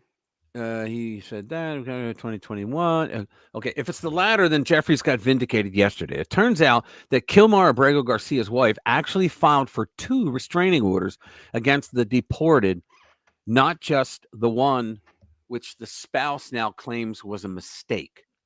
Fox News dug up the newly discovered application which preceded the 2021 order. So they're lying. It just got even worse. And it has some rather significant details about Abrego Garcia. Here you go. Bill Malugin is the guy, the reporter that's been down on the border, I think, every day throughout the Biden administration reporting on it. He's like the top guy. Current checklist for the Maryland man, Salvadoran illegal alien, alleged MS-13 gang member, reaffirmed in immigration court by a judge, accused of being a repeat wife beater, domestic abuser by his own wife multiple times, suspected of human trafficking in Tennessee. Her own handwritten allegations against Kilmar Abrego Garcia from his 2020 protective order request. I've redacted addresses, phones, and we got to see this. Let's see what it says. Let's bring it up here. See if we can read some of it. Domestic violence, not child abuse, but domestic violence, vulnerable adult abuse. I don't know what that means. All right, we're not going to read it. We can't see it. But there it is. Let's see. What does this say? Told me I wasn't going to cook anything for him until I gave him my key.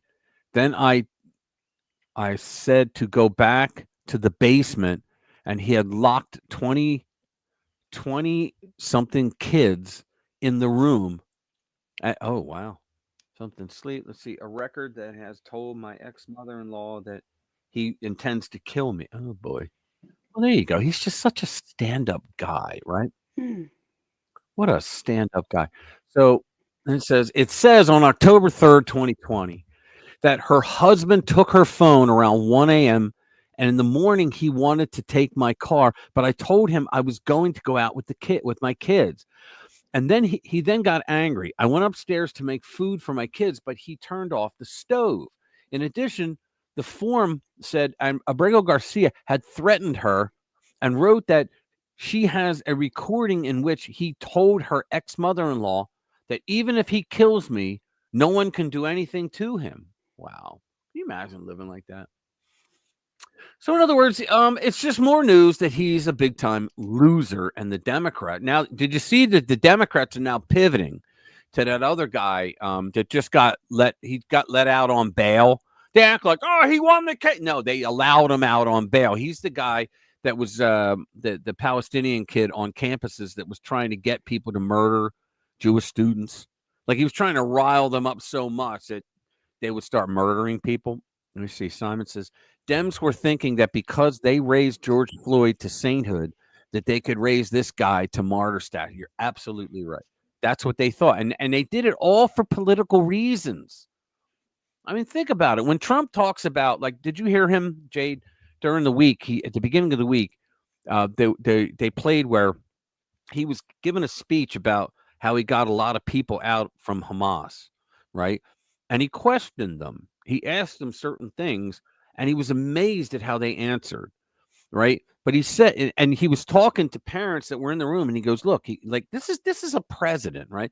He says to me, he goes, look, he goes, we have parents right here. He goes, their son is dead. They know he's dead, but they want his body back. And they said, how do you not feel for someone like that?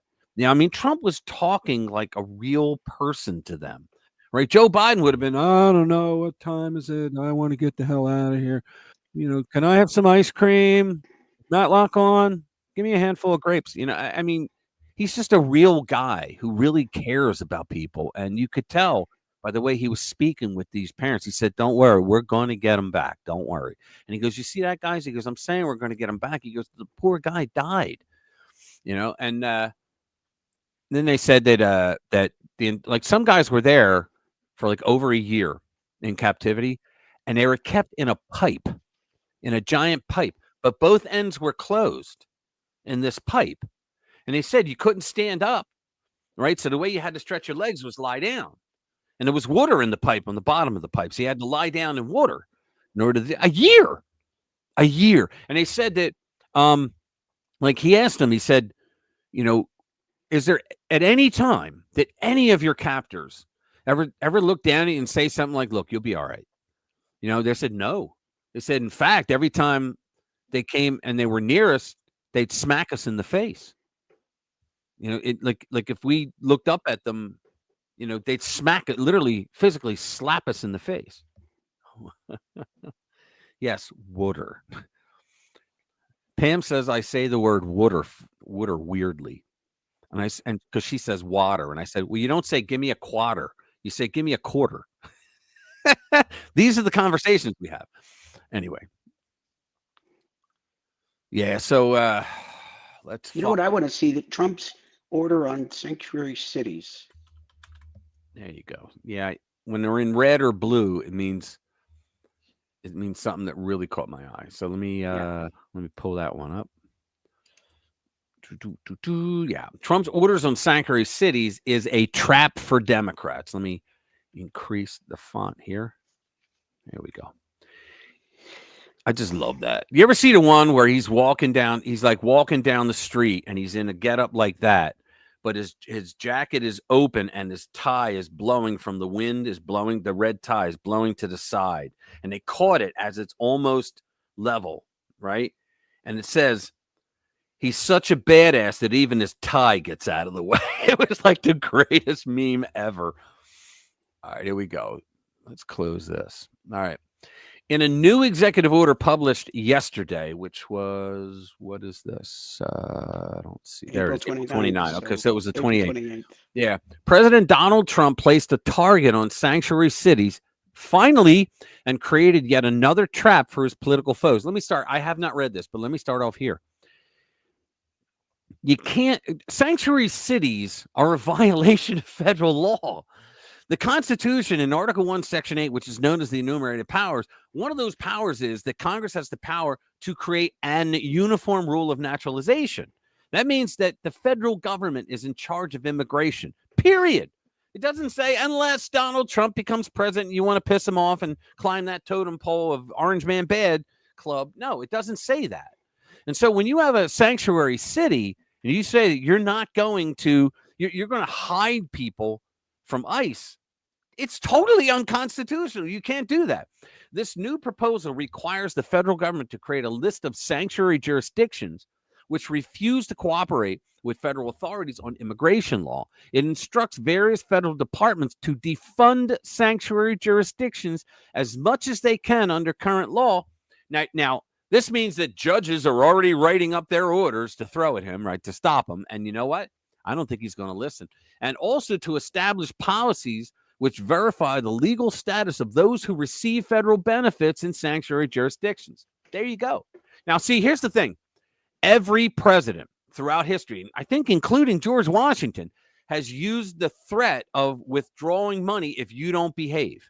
Now, Democrats are famous for this because you would think that if you had immigration laws and they're getting money, you would for immigration stuff, you would think you'd say, okay, if you don't follow that law, I'm going to pull the money. But Democrats go, okay, so if you don't follow our immigration laws and letting people into your state, we're going to pull your highway funds. You're like, what does that have to do? It doesn't matter. We're pulling your highway funds. This is what they've done.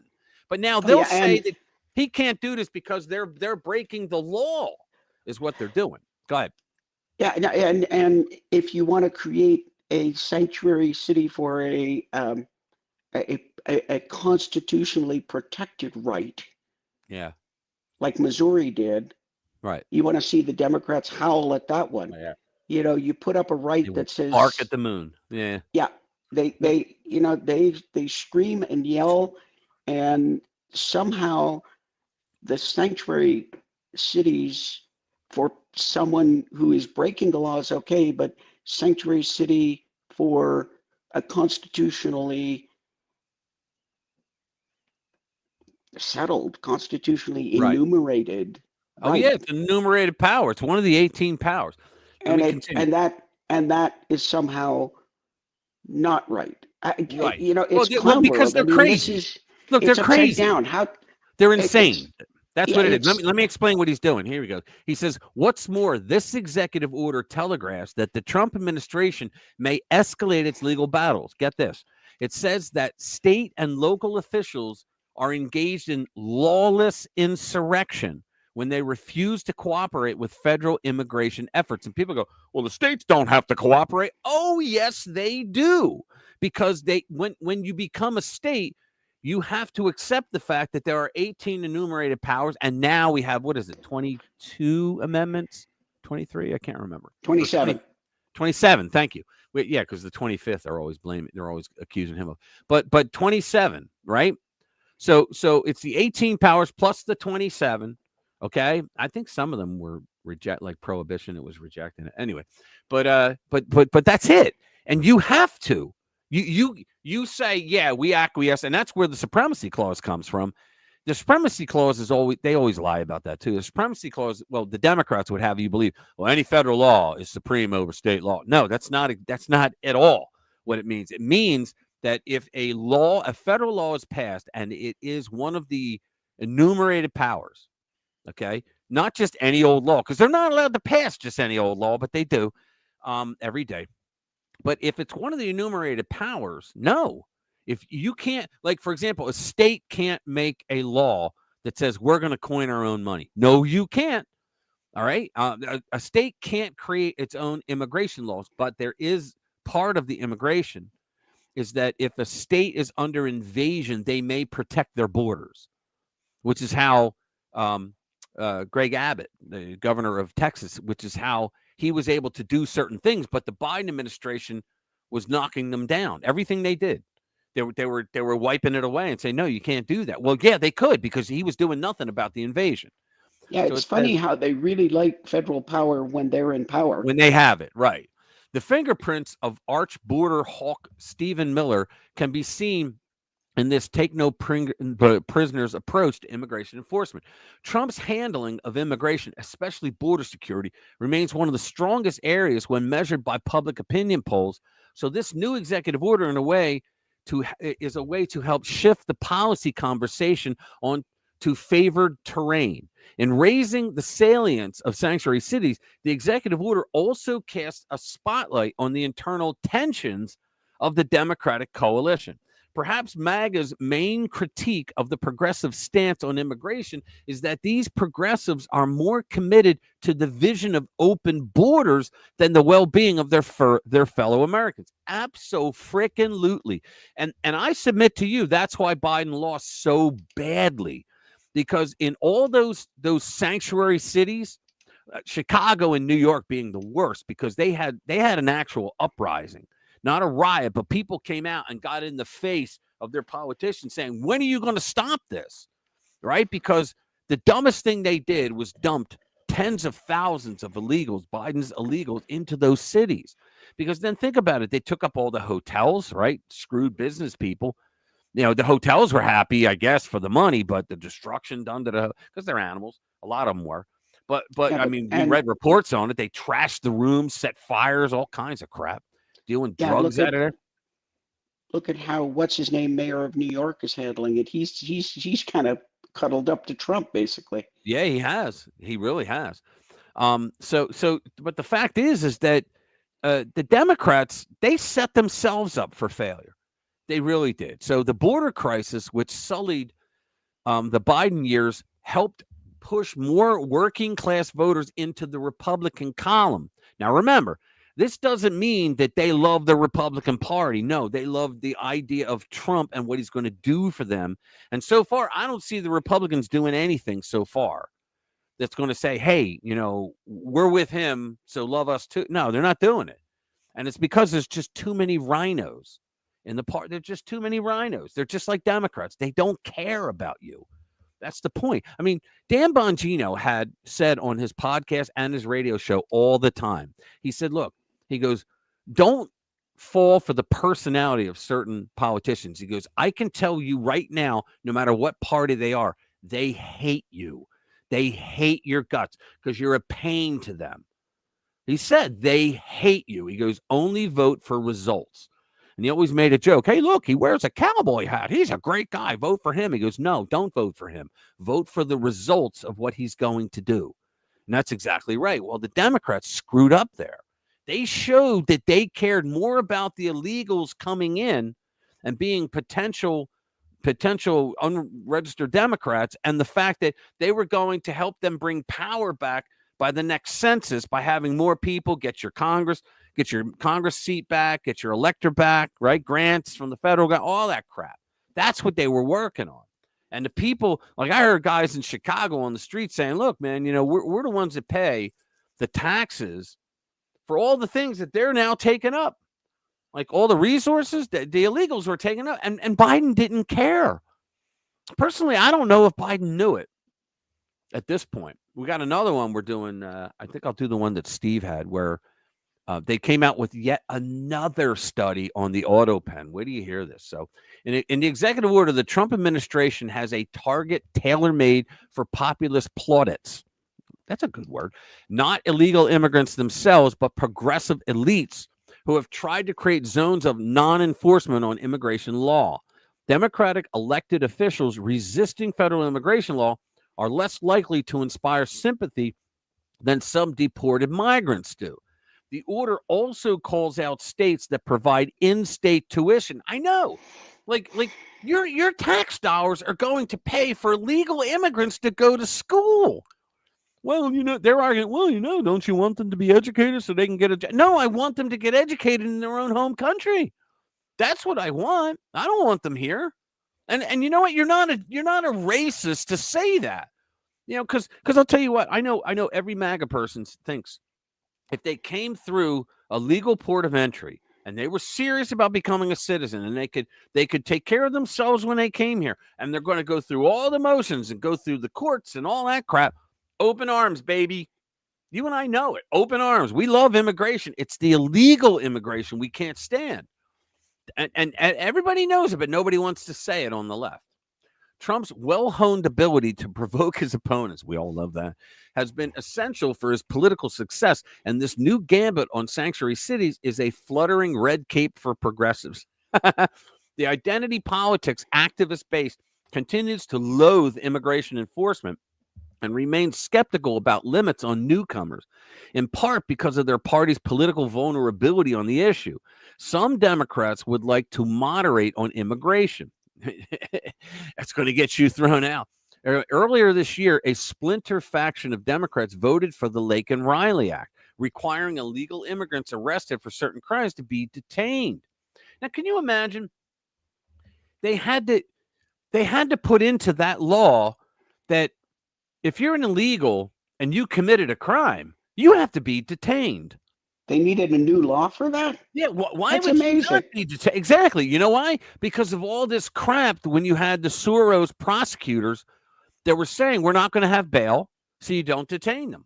Right? We're not going to have bail. They'll be out on the street before the cop finishes the paperwork. That's why. And think about that. That's the land that they live in. At the same time, the progressive grassroots is eager for a full spectrum clash with Trump and Democratic office holders. You got to love the progressives because they care just as little about the Democrats. And if you listen to the Young Turks, Chunk Yogurt, he always says things like, that's what I call him, Chunk Yogurt. He always says things like, he'll be talking about like Bernie Sanders. He's too conservative. Bernie Sanders is too are you kidding me? You know, they really believe that.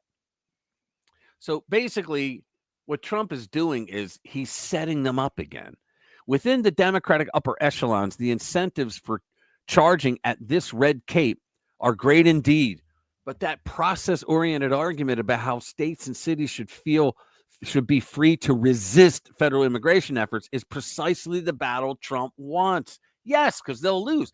By offering strident justifications for why illegal immigrants deserve discounted tuition or reduced criminal penalties, progressive elites would drive away working class voters. Yes.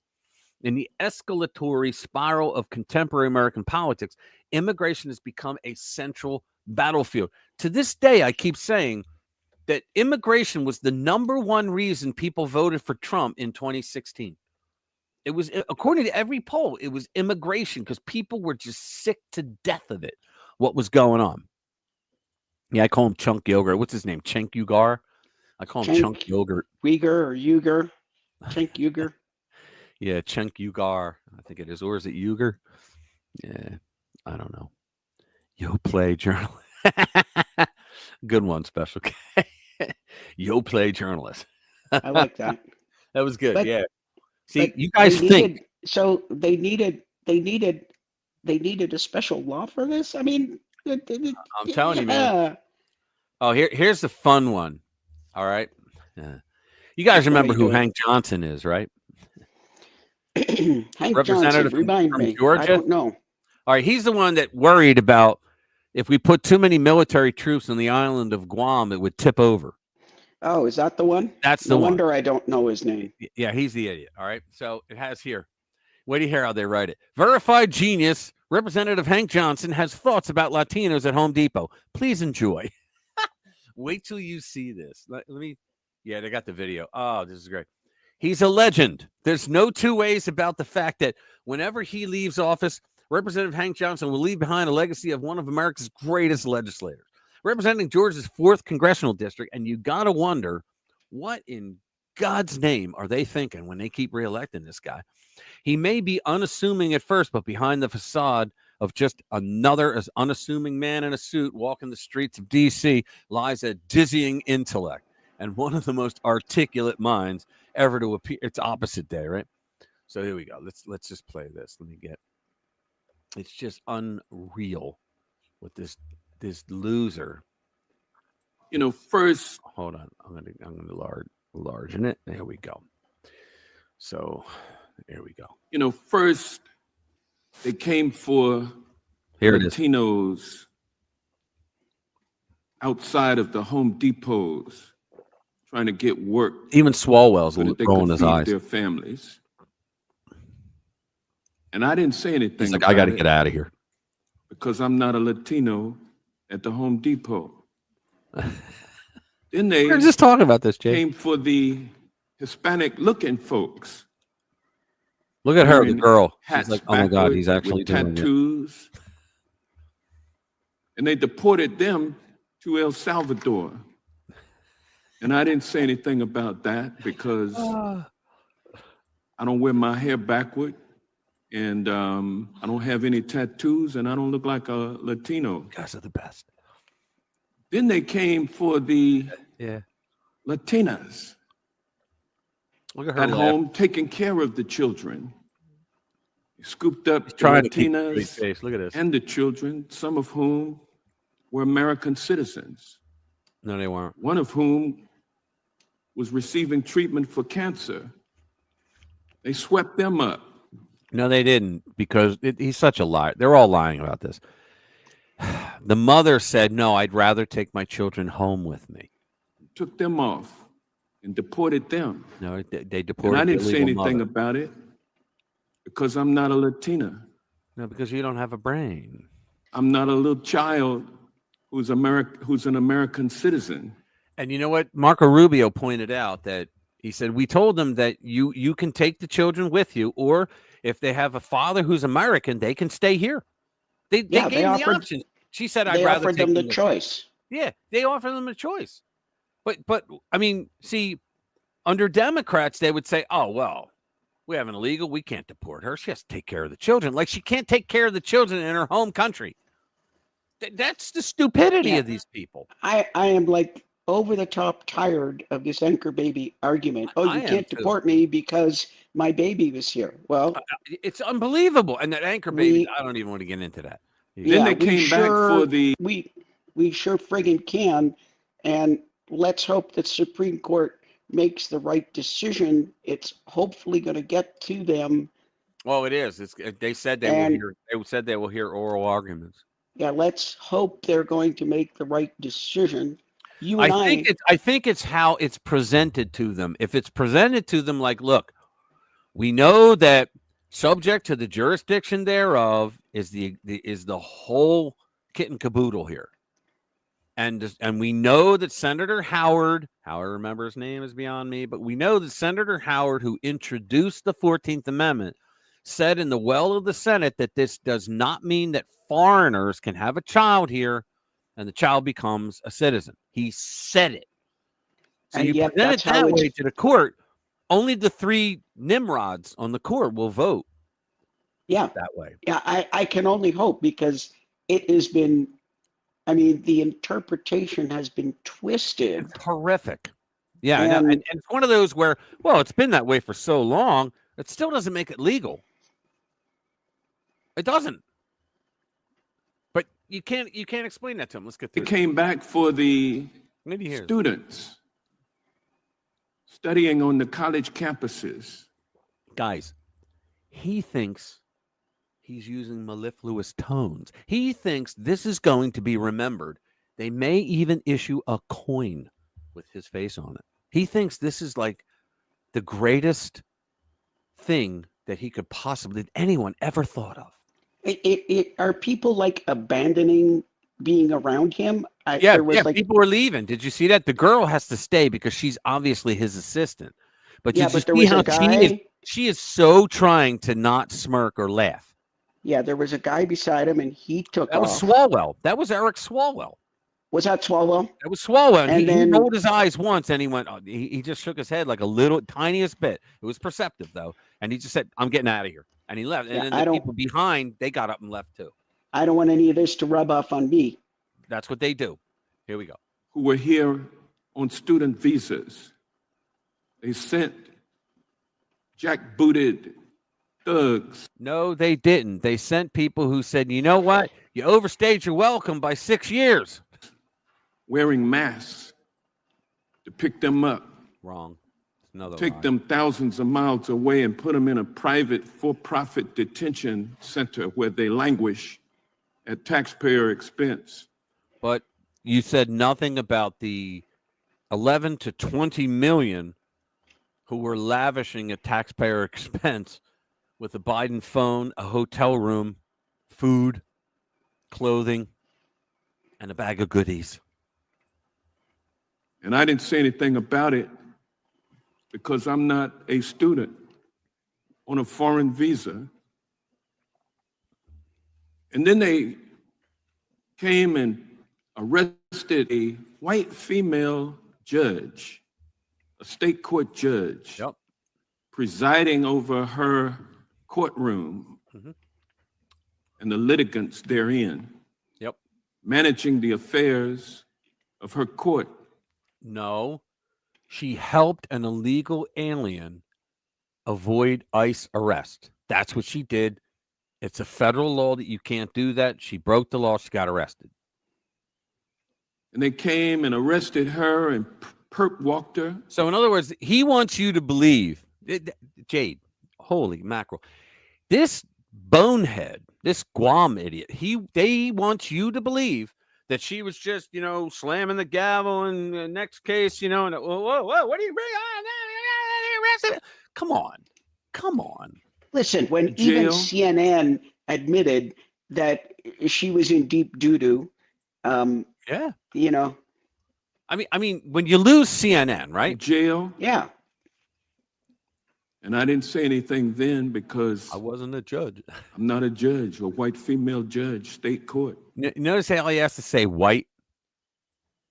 But then they bring race into everything. They came for me. And I had no one else. And I looked around and there was nobody left because I had remained silent. No, there were tons of people left. They were all called citizens or legal immigrants. That's who. And they didn't want to speak to And you. They didn't want to speak for you because You're an you are idiot. just an idiot. Yeah. You're an idiot. had taken everybody off. Now, There it is. you know, first, I mean, I think we've seen wow. enough. That's wow. Staggeringly stupid. How about New York City? Yeah, hold on. Catching up. Hank Johnson looks like Tom Hanks in an odd way. He does. He does. The Feather Indians haven't been saying, oh, I don't know what that's about. Let's see. I'm not upset about how effing stupid Hank is. I'm totally amazed that this guy gets real. That's what I was saying, man. That's what I was saying. Like, what does a guy like Hank Johnson have to do?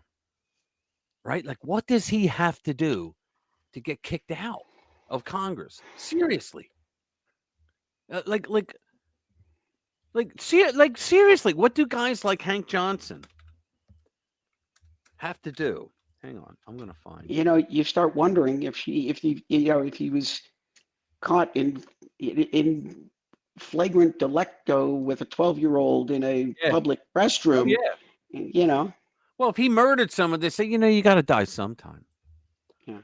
All right, let's play the Super Bowl of Hank Johnson. Here we go. Oh, the Guam clip.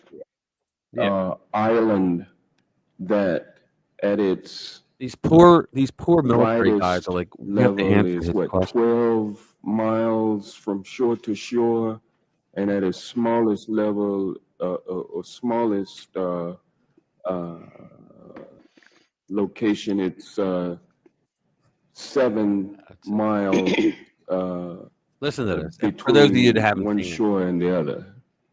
Is that correct? I don't have the exact dimensions, but to your point, sir, I think Guam is a small island. Very relatively small island, and about 24. What they were talking about, what the hearing was about, was putting military troops on one end of, like, having a base and military troops there for training and whatnot.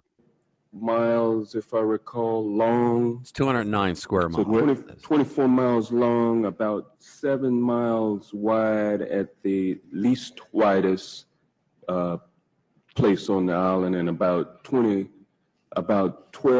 miles wide on the widest part of the island. And Hey, who cares? I don't know how many square miles that is. Do you happen to know? I don't have that figure with me, sir. I can certainly supply it to you if you'd like. Yeah, my fear is that the whole island will become so overly populated that it will tip over and capsize. We don't anticipate that. This poor guy, we don't anticipate that. He wants to say, you boneheaded loser, but he can't because he's got the word honorable in front of his name. Can you believe that? Yeah. Honorable. How did this guy keep a straight face? Well, because he's a military guy, but he has to.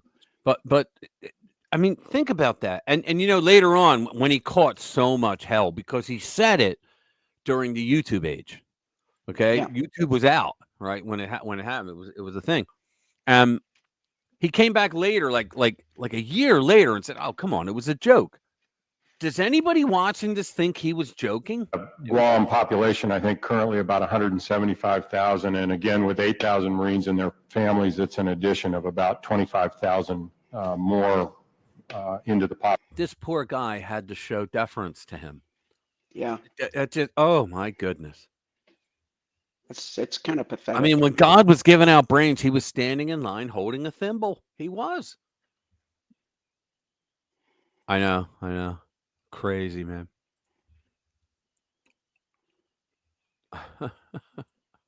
I know. And they keep electing him. We got to get Mark on here sometime and go, what's up? Why can't you guys get rid of him? Like, what's up with that? He seems like a nice guy, though, right? Unlike the low IQ Maxine. There's so many of these guys, like John Cornyn. Why can't we get rid of John Cornyn? I know. I know. Cornine, He's Texas, Cornine, right? Texas. Yeah. Yeah, and I mean, he's just so bad. He is such a rhino. I'm telling you. I mean, you look up rhino in the dictionary and his picture's there. Right. He is like the archetypal. Right? Why can't we get rid? Although they are talking of primarying John Cornyn. Oh, are they? Okay, cool. Why can't I say that word? They are talking about primarying him because they figure it is a safe district and they can put somebody else in there. Right. Even though for whatever reason, he's loved in his district, but he is so bad. He is. Here's one. This is the one I was talking about earlier. You ready? Oversight Project. That's an organization. That's a watchdog. Oversight Project reveals. Steve wrote this one. Oversight Project reveals every 2025 Biden executive order and pardon signed by AutoPen, and he had 2 AutoPens. We didn't know that until now. In a very concerning report, the Oversight Project has released information on the use of the AutoPen during the Biden debacle. Apparently, 2 separate AutoPens were used. So the one has a period, the other one does not, and the Y is different. Shorter lens, whatever, and in there, yeah, that's about the same. So this is extra period, long junior, short junior. Well, we can go somewhere with that. The Oversight Project gathered every document they could find with Biden's signature. All used AutoPen signatures, except for the announcement that he was dropping out of the 2024 election. New analysis of executive order signatures shows an increased use of the AutoPen as Biden's term progressed because his dementia progressed. In his first year and a half, he did not use the AutoPen at all in 78 executive orders. In the spring of 2022, that changed drastically. Is this a sign that someone else was using one or both of the AutoPens? Look at this. So he had 78, none. He had 29 executive orders in his second year, 14 with an AutoPen, 48.24%. Here you go. In 2022, 100% were signed. That means, look, in the second half, somebody else put it through. Exactly. You're exactly right. I mean, somebody else put it through because he didn't have the capacity. This is why Trump came out and said, look, we know now that all the pardons were done with an AutoPen, which means that they're null and void because the president did not have the presence. Except for one. Except for one. I believe Hunter's. No. I believe 2025 was the year of the pardons. That was the year. No, Hunter's was before that. What's that? Hunter's was before that. Yeah, well, 2025 there were 19 and 14 of them, 73.68%. I never heard, you said that before, I never heard that Hunter's was. I heard the only thing that was significant was that he signed with his actual signature was when he like they said, he bailed out. He said, I'm getting out of the race. Please note that in 2025, every single executive order, including pardons, there was 8,000 pardons, used the AutoPen, even though that only happened in 2022. Politically charged executive orders and the AutoPen. Our investigation highlights several executive orders that are particularly concerning due to their political weight. These orders, all signed with an AutoPen, address sensitive issues such as national security, public health, and military justice. Below are key examples. Executive Order 14097, combating international drug trafficking. This order authorized the activation of the ready reserve of the armed forces to address international drug trafficking. The next one, sanctions on Sudan. Who cares? The next one, countering Russian aggression. This order expanded sanctions targeting Russia's military-industrial base and financial institute. These were all signed by AutoPens. There you go. Amending the Manual of Courts Martial. This is done on December 2024.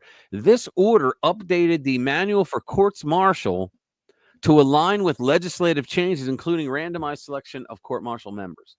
It's just 51 clemency. Here you go. The Biden White House issued 51 clemency warrants in 4 years. 4,245 people received clemency during the Biden administration. 4,000. Holy mackerel. This includes 37 of the most brutal murderers on federal death row. A person who murdered 2 FBI agents, people who provided military support to Iran, Dr. Fauci, General Milley, and the J6 committee, members of the Biden family, and hundreds of drug dealers. Every warrant in this group was signed with an auto pen. Here are the stats of the 51 warrants. 16 signed by A, 16 signed by 2, 19 appear wet signed. Whatever that, I guess that means they wrote. Yeah, that's a live signature. Yeah. But that's crazy. Look at this. Yeah, pardon. Hunter's pardon was the 1st of December, 2024. Wow. Yeah, and well, I don't see why he didn't auto pen that as well. My point is, look, yeah, he could sign it for Hunter. I get that because it's his kid, right? But I'm saying there were over 8,000 pardons. Okay. Yeah. Do you, for each pardon, a president now it doesn't say that in the law. For each pardon, a president has to sit there and actually read it, which I don't think Biden did. I don't think he read a single one. Has to read it and go, you know what? I have to weigh this. Do I let this guy go? Does he show remorse? Was there exigent circumstance? Did he get a raw deal in court? That's what a president's supposed to do. No. They did the freaking auto pen. An insider at the New York. Go ahead. The other thing is I have no interest in reading each one, but I gather some of these pardons didn't name names. It said, everybody on the J6 committee, that kind of thing. Yeah, it did that too. Yeah, this is the biggest and that's just, as I understand it, that's just not valid. It's not. It really isn't. That was somebody on the staff that wanted to get it done for Barack, but didn't want to go to prison. An insider told New York Post that he feared this key Biden aide. I feared no one as much as I feared that staffer. To me, the staffer basically was the president, the person said. No one ever questioned the staffer, period. You know who that was? Valerie Jarrett. Valerie Jarrett was, if Barack Obama made a decision, it came from Valerie Jarrett. She ran both of his terms. She's the woman that Roseanne Barr, that she got in all that trouble because she didn't realize that she was a black woman, and she made some joke like, I forget what it was. I don't even say it, but I forget what it was. Is Neera Tanden the key aide? I don't think. Well, maybe behind the auto pen. Yeah, behind Biden's auto pen pardons. Tanden went to work as a key Biden White House staffer after she was forced to withdraw her nomination as OMB, Office of Management and Budget Director. Right? The Oversight Project. Oh, come on. The Oversight. I'm already signed up. The Oversight Project pointed out that Neera Tanden was the White House staff secretary when Joe Biden auto-penned pardons from a golf course in the U.S. Virgin Islands. So now, does that mean that he was on the golf course in the U.S. Virgin Islands, and they were being auto-penned in the White House? Because they don't auto-pen anything outside of the White House. So obviously he didn't know about it. Those machines are not something you can carry around. Right. Obviously, I mean, think about that. And when he signed the one executive order, all right, we know that Mike Johnson said, look, the LGN, the liquid, or the LNGs, the liquid natural gas. He said, you signed it and you put a pause on it. He goes, I didn't do that. He goes, sir, you did. He said, because I have docs in my home district that are saying that they can't move them anywhere because of your executive order. He goes, but I didn't do that. And he goes, sir, with all due respect, could I go out to your secretary and have her pull it up? And he goes, oh, you're talking about liquid natural gas. He goes, yes, sir. And he goes, no. What we did is we signed an executive order saying we're going to do a study on them. He goes, no, sir. He goes, you know why? Because they lied to him. They told him, we're going to have an executive order go out, and it's going to be on, the study for this, not telling them that they were actually shutting down. And it was the Europeans that they were supposed to ship them to, because they desperately needed them because of the war that Biden kept funding between Ukraine and Russia. I mean, just nutty stuff going on. Hey, here's a Actually feel-good playing golf. story. I don't buy it. He can't play golf. I don't think so either. What's Well, that? don't you remember then something about somebody said something about golf, and that was a knee slapper for Trump. He says, "Yeah, I'll take Joe on at a golf game any day." This one's a feel-good. Biden's people tried to throw these ranchers in jail. Yeah. Well, there was another one that you had mentioned earlier. What was it? The New York. Yeah, hold on. Killed. I got it. What's the words? Trump. There it is. Yeah. Somebody asked. I think it was you.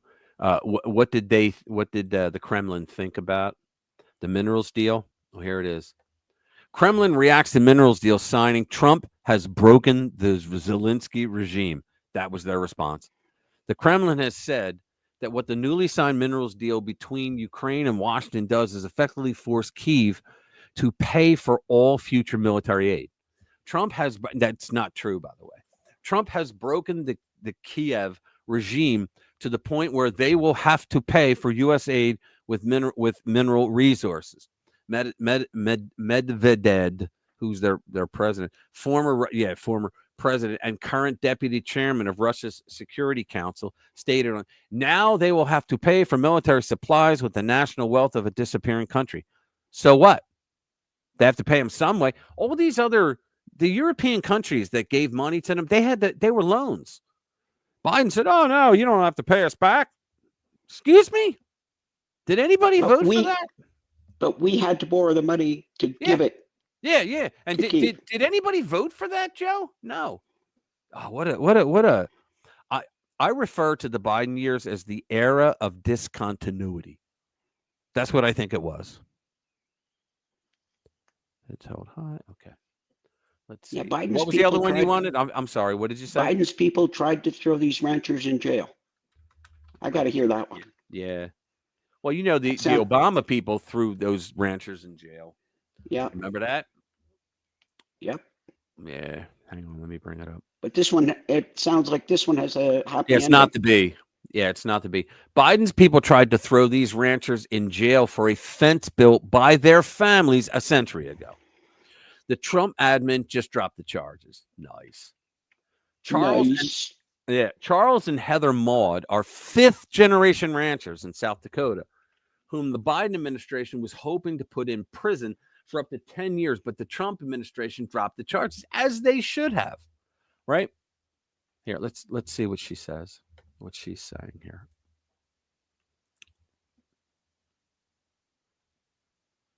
I'm the officially elected spokesman by these three. We would like to thank you all for being here. We would like to thank the people behind us for being here. Secretary Rollins, Secretary Noem, Dusty Johnson, Larry Roden, and my grounds from the state of South Dakota, and Harriet Hageman. Yeah, Hageman's great. These people were just rescued by Trump. We are incredibly grateful to the Trump administration and all of these key players that have done so much so quickly relative to what we were facing. And see, the reason why this is such a big deal is because there's others that administration did this to.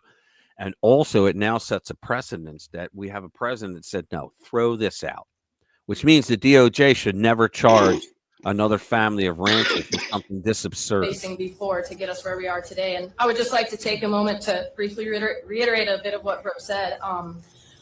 We are both fifth generation farmers and ranchers. Our families have a combined 250 plus years in production agriculture.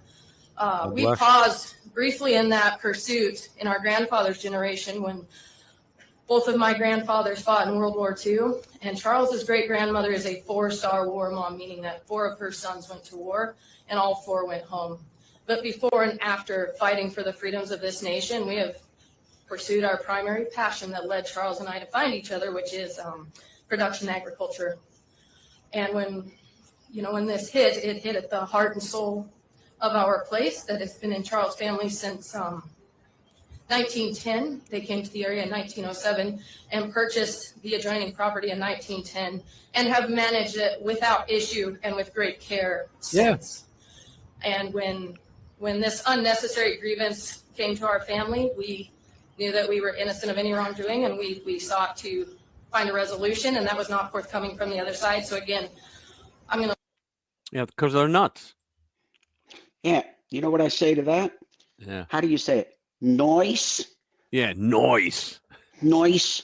Speaking of that, where is Commander? I'm wondering where he's at. Coming after farmers. Yep. Storm. Yeah, let's see. The next one. Now, what's this about New York is quietly rolling out pre-crime tech? Yeah, yeah. You're under That's a arrest good for the one. future crime of murder? Yeah, Yeah, here we go. that's a good one. Yeah, yeah. Where's there we go. Do-do-do-do. Yeah, this is Reclaim the Net. If you reclaimthenet.org, if you guys are interested in like free speech and the government not taking over the internet, right? That's the site for you. So New York is quietly rolling out pre-crime surveillance. Bad posture, sweaty palms, or talking to yourself could now qualify as precursors to crime on your morning commute. Only in New York. Let's see, let's make it better. Picture this. Yeah, see, they're about censorship. If you're tired of censorship and surveillance, subscribe to Reclaim the Net. Picture this. It's rush hour in New York City. A guy in a Mets cap mutters to himself on the F train platform, pacing in tight circles. Nearby, a woman checks her phone 5 times in 10 seconds. Overhead, cameras are watching. Behind the cameras, a machine. And behind the machine, an army of bureaucrats who have convinced themselves that bad vibes are now a crime category. Welcome to the MTA's shiny new plan for keeping you safe, an AI surveillance system designed to detect irrational or concerning conduct before anything happens, not after a crime, not even during, before. The sort of thing that in less tech-horny times might have been called having a bad day. So in other words, think about what they're saying, and they're right. You can prevent crimes. There is preventative measures that cops take. Now, I know my brother, who is mysteriously missing tonight, he is against cops like in a bad neighborhood at 3 o'clock in the morning, seeing 2 guys standing on a street corner talking. He's against the cops coming up and saying, "What are you guys doing here?" "What do you mean? No. What are you doing here? Can I see some ID?" Well, the reason, and I know a lot of people say, "No, that's not true. That's not good," right? And I don't know how to say it, but in some neighborhoods, it would be a problem. But in others, no. Because what they're doing is they're saying, okay, so now we patrolled. We caught these 2 guys standing out there. There's no bars open. It's 3 o'clock in the morning. There's no reason to be there. So we took their names. So now, an hour from now, if something in that neighborhood gets broken into and something's stolen, we know who to call and tell the detectives who they should investigate and talk to. Right? So what the cops are doing is not trying to violate your rights of the 4th Amendment and the 5th Amendment and other amendments. What they're doing is they're protecting their community, is what they're doing. Well, here's the rule. The cop can go up to somebody. The cop can go up to somebody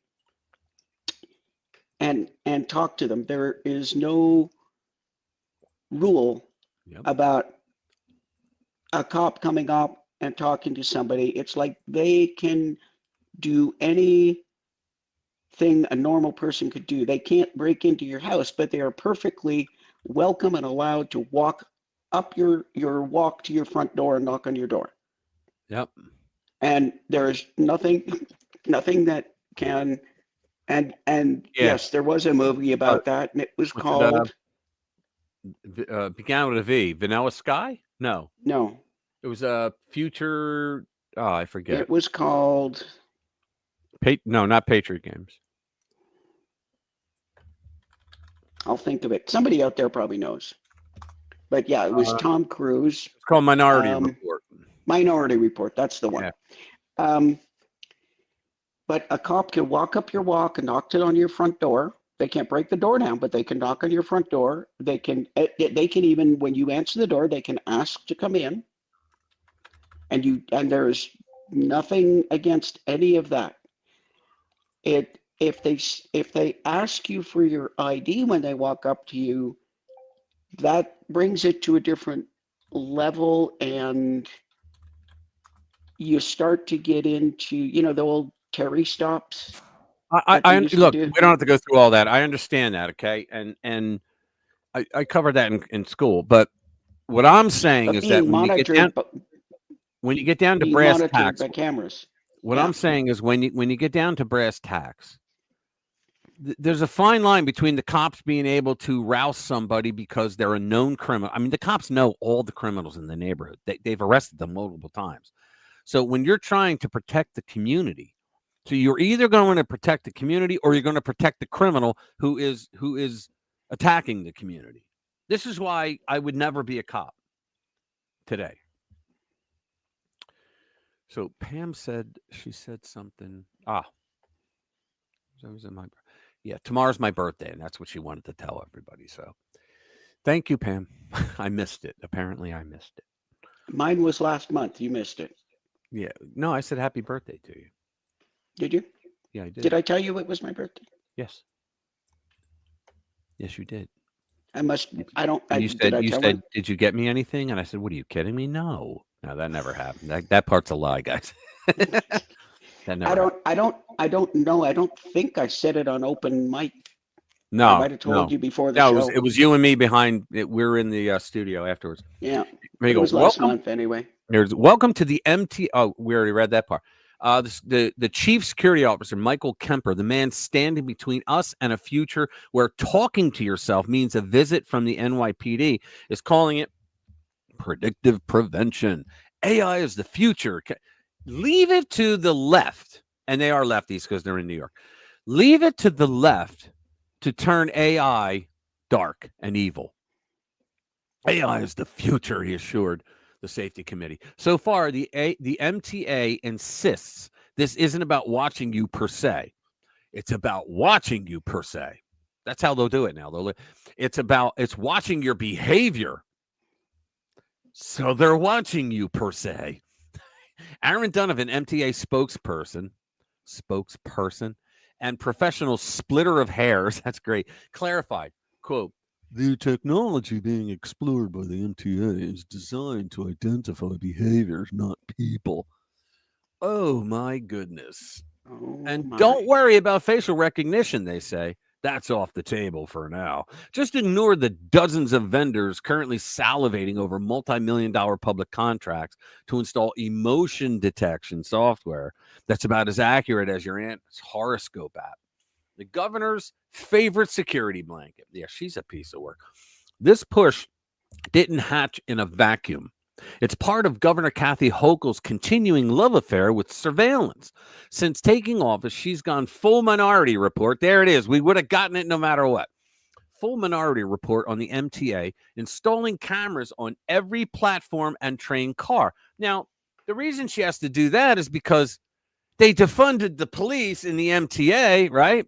In the Transit Authority, right? And so they don't have enough cops for all the train cars. So now they're going to make up for that. So this means they get a movie of you getting killed.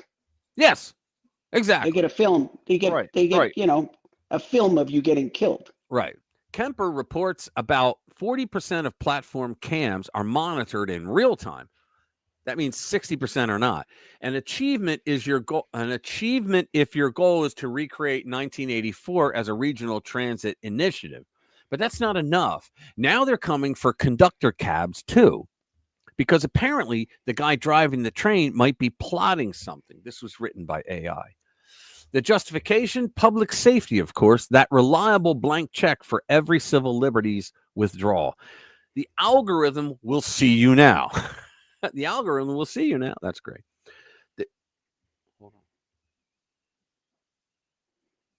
What the hell is going on upstairs? There's rap music being played. There's a strange and growing faith among modern bureaucrats that algorithms are inherently wiser than humans, that they're immune to the same messy flaws that plagued beat cops and dispatchers. Let me see. Beat cops and dispatchers and mayors. Hold on. I'm sorry, guys. Gotta do that. It's not supported. Okay. Where was I? But AI isn't some omniscient subway psychic. It's a mess of code and assumptions trained on biased data and sold with slick PowerPoint slides by tech consultants who wouldn't last 5 minutes in a crowded Bronx bound 4 train. U.S. Transportation Secretary Sean Duffy threatened to yank federal funding unless the agency coughed up a crime-fighting strategy. And when Washington says jump, the MTA asks if it should wear a body cam while doing it. So the MTA submitted a plan, basically a warmed-over casserole of ideas they were already cooking, only now with more jargon and AI glitter. You're the suspect now. The whole thing slots nicely into a global trend where governments outsource paranoia to machines. From South Korea's deja vu, I love that, to the UK's facial recognition fails, to China's social credit panopticon. Wow. The race is on to see who can algorithmically spot thought crime first. The problem? Machines are stupid, and worse, they learn from us, which means whatever patterns these systems detect will reflect the same blind spots we already have, just faster, colder, and with a plausible deniability clause buried in a vendor contract. While the MTA crows about safer commutes, the reality is that this is about control. It always is with Democrats. It's always about control, about managing perception, about being able to say, we did something, even if that something is turning the world's most famous public transit system into a failed sci-fi plot. So go ahead, pace nervously on the platform, shift your weight too many times, scratch your head while frowning. In the New York subway system of tomorrow, that might be all it takes to get flagged as a threat. Or just go into a school board meeting and complain. Why don't I feel safer? I know, crazy. But you know what's scary? I just saw something the other day about individually. I just saw something the other day about pretty soon you're going to be able to board an airplane and your face is going to be your ID. Crazy. You have to sign up for something. You get your face scan and you scan your passport into the app. When you walk into the airport, cameras are going to see you and they're going to identify you by your facial features. They're going to automatically transmit your presence, and you won't need to stop anywhere. You won't need to check in. You just walk up and you'll already be checked in. I just say WTF. That's what I say. Yeah. Here's the next one. What are we doing? It's a Gen Z. Ready? Gen Z now makes up third of the audience on X, driven by authenticity, free speech, and memes. You gotta love it. Ex-CEO Linda Yaccarino spoke on, and I thought she was going to be a problem because of the companies that she worked for before, but apparently she's not. She's actually trying to do the right thing. Ex-CEO Linda Yaccarino spoke on Wednesday at the Possible conference in Miami, offering new insights into how America's Generation Z, Gen Z, those 13 to 28, is reshaping news consumption in what may come as a shock, a source of frustration for legacy corporate media and its imploding censorship cartel. Gen Z now makes up roughly 1/3 of X's daily user base. Quote, the growth is really coming from Gen Z. I think that's a surprise to a lot of people in the room. Gen Z now makes up 31% of our audience. Since they value authenticity, they come for the humor, real-time information, memes, and trends. Now, I had said that I think the ones if you looked up the fourth turning, okay, we've been in winter, like where everything is turned into crap and we're economically we're about to collapse and all that. I think it's going to be the Gen Z people that actually save us, the United States anyway. I think it's going to be them. According to, if you read the book, which I did, according to the book, these people, the way they are, they're more conservative than usual. And I think it's going to be, and that's because of everything that happened before they were born to their parents, and that's how their parents raised them, and or didn't raise them. Okay, she continued. They're projected to have $36 trillion in spending power by 2030. Yes, because they're not screw ups and because they're getting through school and they're actually listening to authenticity. They're not listening to CNN. Quote, so when you consider all of that, the power of X, our presence in the real-time zeitgeist, and this accelerating growth, we're pretty excited about the future of X. I have 2 accounts on X, and I have 2 actual where I pay accounts because it is going to, it's right now, it's, if you think about it, it's the town square right now. Okay, in the digital age, it is the town square. And what's happening is when they put in that community notes function, a lot of the liberals that are in media, they just got off and they went to Bluest or whatever it's called. The Bluest, it's like Twitter, but it's not. I even went on there so I can pick on the libnuts, and because they used to do that to us on Twitter and X. But yeah, what's going on is X is becoming the place for independent journalists to be able to post and to write articles and to get paid for it. So that's the main goal. And everybody else can either read or participate. That's the great thing about indie reporters, because those reporters will respond to you. You know, they'll respond to you, and not in a way that the libnuts do. Like if you complain about something that they write, CNN or someone, they'll just write back to you and insult you. But on X, I'm seeing right now that they will write back to you. X has bypassed or leapfrogged legacy media because the new generation is fueled by technology and unrestricted access to information. Exactly. Let's see here what a couple of things that she has to say. That is exactly right. Coming from Gen Z. I think that's a surprise to a lot of people in the room. Gen Z is now 31% of our audience. And since Gen Z values authenticity, they come for the humor, they come for the real-time information. In other words, they are sick and tired of the libnuts just insulting Trump and his supporters. They want news. And they're tired of the legacy media. Yes, they want news, real news. You know, where you report what the one side is, you report the other side, and let you decide. And the reason why the legacy media stopped that is because they lose every single time. Friends, and they are projected to have $36 billion of Spending power. You know what that means? That means they're going to be a huge demographic. That's why she's saying that. Because if they're going to have $36 trillion in spending power, that's powerful. That is a powerful demographic, and that's going to be a demographic that everyone's going to want a piece of. In 2030. Excuse me. So when you think about that, all things combined, the power of X is being in the real-time zeitgeist, married with all of this growth. We're pretty excited about the... Yeah, well, I'm excited too. Let me see. Hold on. Somebody hit me up.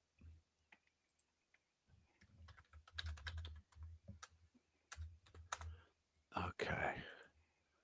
Let's see. We got a few more we can do. Any you see that stand out? I'm just looking. Harvard tried to mess around and they just found out. Yeah, let's do that one next. Yeah, it'll be all right. We all know about Harvard and who they are. No. That's not what he's talking about. Harvard tried to mess around, and they just found out Trump's not playing. So wait to hear what he did. Harvard's may have pulled a stunt that did them in once and for all. Just one day after it was revealed that Harvard Law Review awarded $65,000 public interest fellowship to a student facing criminal charges for assaulting a Jewish classmate, President Trump made it clear he's done playing nice with these elite institutions. Trump took this to Truth Social and announced plans to yank Harvard's tax-exempt status. Yes, saying that if Harvard wants to act like a political machine, it should be taxed like one. He's absolutely right. And that's the last we need to hear about that. But go ahead. Anything? Oh, next one. Let's see. Yeah, sure. Let's see. Let's see. Yeah, there's one. Well, I just put it in there. It's about the polls shifting. I keep mentioning this and nobody wants to talk about it, but the polls are shifting It's not climate change or any wacko thing. It really is happening. It happens every 30,000 years, and we're almost there. We're like that close to it. And already we've seen a lot of things. And the reason why the government isn't saying anything is because they don't know what to do. And the reason why the Biden administration didn't say anything is because they didn't know how to exploit it for power. But yeah, there you go. Well, all I know is there's going to be a boom in compass manufacturing. Well, yeah. Well, I don't know about that because there will be no magnetic pole anymore. No, they reverse. They reverse. Well, I don't even know about that. For 10 years, they said that there won't be anything. It'll be 10 years before it comes back. Yeah, I don't know a whole lot about that. I do know that they do reverse. Now, it's supposed to, well, they do eventually, but what from what I've been paying attention to and watching, I'll put the YouTube channel in the description down below. You should watch it because this guy's really good on this. He's been doing it for years. The pattern is that I think between 2030 and 2050, this is hitting. It's already hitting now, but what's going to happen is we have the two poles, and they're changing. And when they do, it wipes everything out. And so what's going to happen is you are going to get in North America anyway. I studied that. I didn't look at the rest of the world, but in North America, we're going to get hit with a tsunami that is so large that even if you're like in regular sized mountains up top, you're going to be underwater. Okay. And they're saying that it has to be on the highest mountains, but then for a 10-year period, it'll be nothing but ice because it'll be excruciatingly cold. There will be no magnetic fields anymore. So there's no electricity. Nothing will work.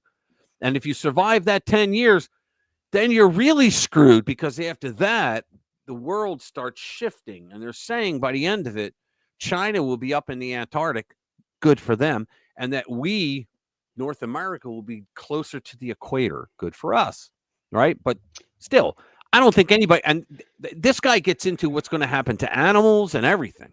Well, I don't know that we're going to be without electricity. The biggest problem is if we didn't have a magnetic field around the Earth, these solar winds would strip our atmosphere. Yep, that's exactly what he talks about. They theorize that's what happened to Mars. Mm-hmm. Because there is evidence. But here's the thing. Here's the thing. There's nothing we can do about it to stop it. And no one's even talking about it yet. Yeah, why talk about it?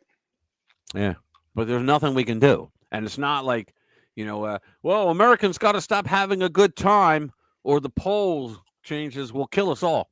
It's not like one of the scams that they throw out there. But anyway, it says, without the Earth's magnetic field, our way of life could not exist. In fact, without it, life on our planet could not exist at all. The magnetosphere is essentially a shield that protects us from the charged particles from the sun that are constantly bombarding us. Unfortunately, that protective shield is steadily getting weaker. In fact, scientists, this is the doom and gloom part of the stream, guys. In fact, scientists tell us that every 10 years, it is getting about 5% weaker. Needless to say, that has enormous implications for our future. In addition, the Earth's magnetic field is becoming more unstable, and there are many that are speculating that an episode of instability may have caused the electrical blackout that we just witnessed in Spain and Portugal. Personally, I think it's because Spain announced that they just had celebrated that they went 100% green, and then 6 days later, their power grid collapsed. You got to love that. Officials openly admit they still don't know exactly what caused the blackout. We're being told that it may have been caused by a phenomenon known as induced atmospheric vibration. Preliminary reports out of Europe about a massive blackout that left millions powerless say the cause may have been something called induced atmospheric vibration, a rare phenomenon where weather changes affect power lines. Yeah, they're just grabbing at straws. The outage was centered in Spain on Monday, where the lack of power caused widespread chaos. Renfe, Spain's national railway company, said on social media that the entire national electricity grid was cut off. And the reason, and what a lot of guys in work were talking about this, and what they're saying, the guys that like study this kind of crap, what they were saying is, well, it had a drop, and I don't know what the words are that they use, the measurement of power, right? And they said that when you have green, right, the power, it's all battery stuff, right? So you can't, like, because some days there's going to be sunshine and some days there's not, right? So they have no way. Basically, they concluded it's stupid to go green, because you have no way that you can make sure that you're always going to have the right amount of power that you need for your grid, and that a jump like that going down is actually normal. So they're saying they put all this work into going green, and it could be normal that you'll get blackouts all the time. So induced atmospheric vibration can happen when there are very rapid changes in temperature or wind speed, which there wasn't. But many have pointed out that temperatures were very normal in Spain when the blackout occurred. Exactly. It's because it was overloaded.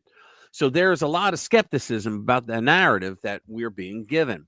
The blackout was extremely unusual, as Michael Schellenberger has pointed out. It looks like we're literally seconds away from a continent-wide blackout. This is truly bananas. All of Europe appears to have been seconds away from a continent-wide blackout. The grid frequency across continental Europe plunged to 49.85 hertz, just a hair above the red line collapse threshold. The normal operating frequency for Europe's power grid is 50 hertz, kept with an extremely tight margin. Anything outside 0.2 hertz triggers major emergency actions. If the frequency had fallen just another 0.3 hertz below 49.5, Europe could have suffered a system-wide cascading blackout. At that threshold, this is what happens when you go green. At that threshold, automatic protective relays disconnect major power plants and collapse accelerates. And it's disturbingly easy to imagine multiple scenarios where that could have occurred.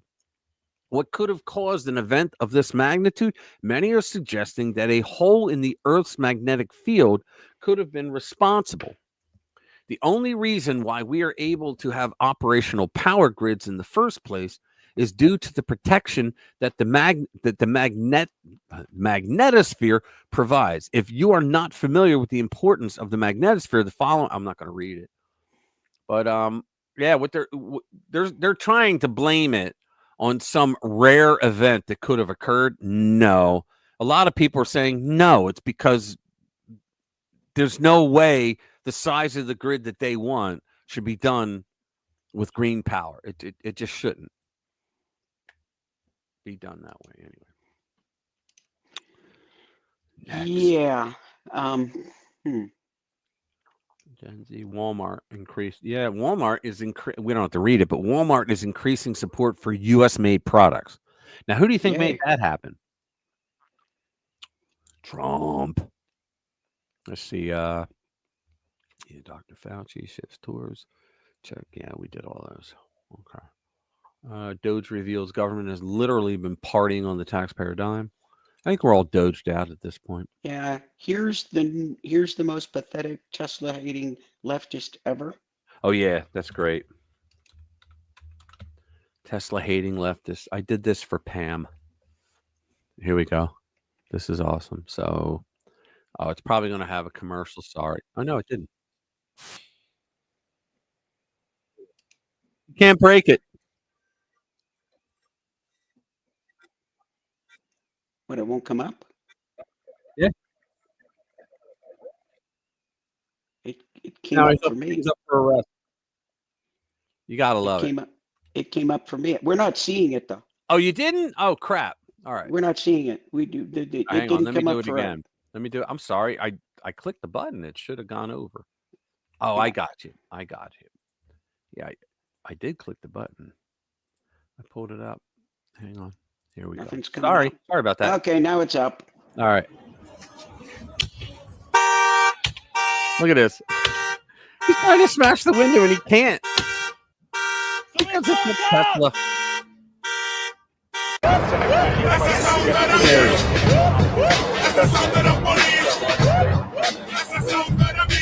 On the good side, the good news is that he only committed $10 worth of damage. Crazy, huh? Freaking pathetic. Yeah. They can't even do it when they're being, criminals. They can't even get that right. Yeah, I think this one. Yeah, this one's good. This is Marco. Well, it's the cabinet. It's actually a pretty good video. It's a cabinet meeting and Rubio's talking. So here we go. Something else we got out of the business of wasn't widely reported, or maybe it was. We had an office in the Department of State whose job it was to censor Americans. And by the way, I'm not going to say who it is. I'll leave it up to them. There's at least one person at this table today who had a dossier in that building of social media posts to identify them as purveyors of disinformation. We have these dossiers. We are going to be turning those over to these individuals. Watch Trump. We can follow up with the media. Well, we are going to turn over these dossiers to the individuals, and they'll decide whether they want to disclose it or not. But just think about the Department of State of the United States had set up an office to monitor the social media posts and commentary of American citizens to identify them as vectors of. Guys, to me, that is absolutely disgusting. Yeah. Now, did everybody think the same thing that I thought at the same time when he said there's one person at this table? Yeah. And that person is at my left hand. Yeah. Disinformation. I mean, that's what I'm when thinking. we know that the best way to combat disinformation is freedom of speech and transparency. Right. And so that's what we're going to be in the business. Unless you are in the business of disinformation because you want to silence the other side. Right? Yeah. I mean, the first time I saw that clip, it didn't occur to me, but I'm quite certain he was talking about Trump when he said. I don't think it was because everybody knew that Trump was on that list. I think it was somebody else in the room, but you could be right. I don't know. No, good. He was being investigated and followed. So that's what I'm thinking. 12,600 years ago, Younger Dryas. Look it up. What does that mean? I'm going to look it up. Younger Dryas. There actually is. It's Dryas. The Younger Dryas was a period of abrupt cooling that occurred between approximately 12,900 and 11,700 years ago, disrupting the prevailing warming trend at the end of the Pleistocene epoch. Just put the word times after that. The stadial caused significant drops in temperature, particularly in the northern hemisphere. Yeah, this is a worldwide thing that we were talking about. Yeah. Rich, did you know technically we're still in an ice age? Yeah. That's why it was very funny when they came out with this global warming crap, and the people said, "Look, we've been in a cooling phase for like the last 30,000 years." Yeah, we are in an ice age. Technically, we are in what's called the interglacial period. I remember an ice when age. Obama had NATO post lies on their website saying that I forget what year, 2012, whatever. July was the hottest July on record, right? And it wasn't. Okay, and it had to do with the fact that we're in a cooling phase, and this is why there were other Julys. I don't know how they can tell, but they made NATO actually change it, and they quietly changed it because they didn't want to be known for lying like that. Now going into the office about what they're going to wear. Let's see. General Kellogg. Yeah, we said that.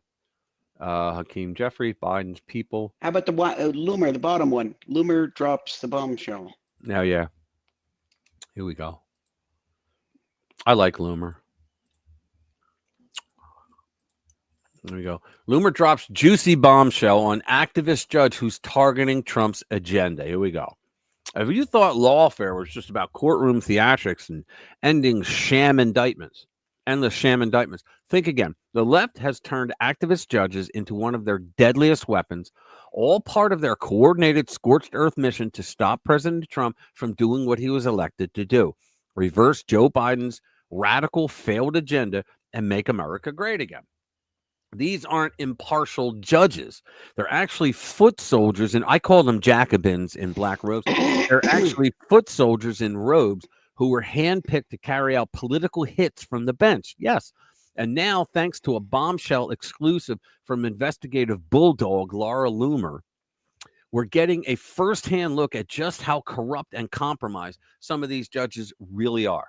While Trump is fighting to shut down the border and restore law and order and give American people the safety and security they voted for, the left is bending over backwards to protect criminals and gangbangers and coddle illegals. Ain't that the truth? They're not just defending chaos and crime. These politicians are building up their careers, business empires, and political clout around the push. And that brings us to California U.S. District Judge Jennifer L. Thurston III. Mr. Howe. All right. A 2021 Biden appointee who just blocked the Trump administration from arresting illegals unless they have a formal warrant. Yes, this was a wildly dangerous ruling all by itself, but it gets worse. Laura went digging and found some damning videos from the judge's hubby that should make Judge Thurston step aside. Here we go. The exclusive, the husband of California Thurston, the judge who just ruled against the administration can't arrest any more illegals unless they have a warrant for their arrest, is a multi-family real estate broker in California who caters to the illegal alien and immigrant community. There you go. And makes Instagram videos about how Donald Trump's mass deportations and immigration policies are bad for multi-family real estate brokers and investors. Judge Thurston was appointed by Joe Biden in 2021. This is a massive conflict of interest that cast doubt on Judge Thurston's April 29, 2025 issuance of a preliminary injunction forbidding the U.S. Border Patrol from conducting warrantless immigration stuff. Why do they get the protection of a warrant? They're an illegal. They shouldn't have constitutional rights. They're not citizens. They're not. In fact, I think illegal aliens, I think that's like one of the exceptions for detention. You don't need a specific warrant. Because they're illegals. They're not here legally. Therefore, they're not within they don't get, like, in other words, citizenship has to provide something to the citizens, right? Like your Bill of Rights. Yeah. The thing is, you're not really arresting them. You're just sending them away. You're sending them back to their country. Right. So in other words, she's made a ruling. It sounds like she made a ruling, this judge, to help her husband's business, which helps her in turn as well. Well, because, yeah, it's going to hurt her husband's business. Right. Gee. Yeah, exactly. We could do one more.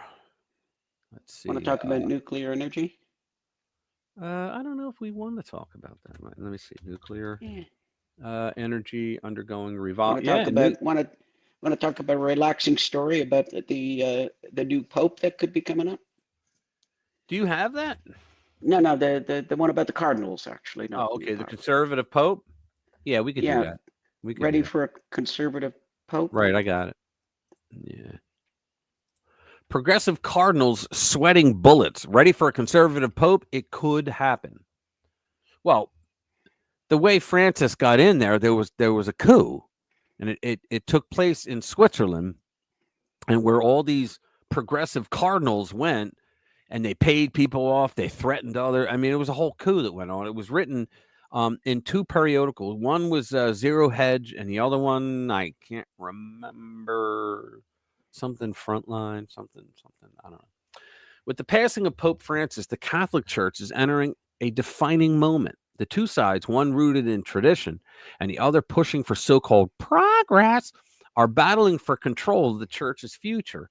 On one side, the progressive cardinals, I just lost myself. On one side, the progressive cardinals are scattered and unsure because their messaging has failed.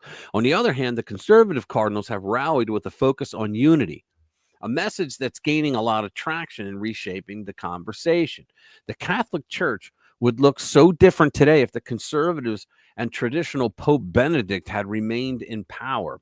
However, the good news is that this message of unity could do more than just shift the mood. It could deliver the next conservative pope and bring the church back to its traditional roots. Yeah, the conservative cardinals are coming together on a mission to take back the church from the progressives. Because Francis came out in favor of harboring illegal aliens. Are you kidding me? well, Jesus was an illegal alien. No, he wasn't. I mean, come on. The good news is that they've thought long and hard about this, and they believe their message of unity will gently steer the newer cardinals who don't fully understand Vatican speak into voting their way. It might not have looked like it from the outside, but during Francis's reign, the conservative cardinals actually held on to an impressive amount of power. A lot of that was thanks to the behind-the-scenes influence of Pope Benedict and Cardinal Sarah, who kept Francis on a shorter leash than most people realized. I did not know that. The Unity Group managed to block a lot of Pope Francis's progressive agenda. Good.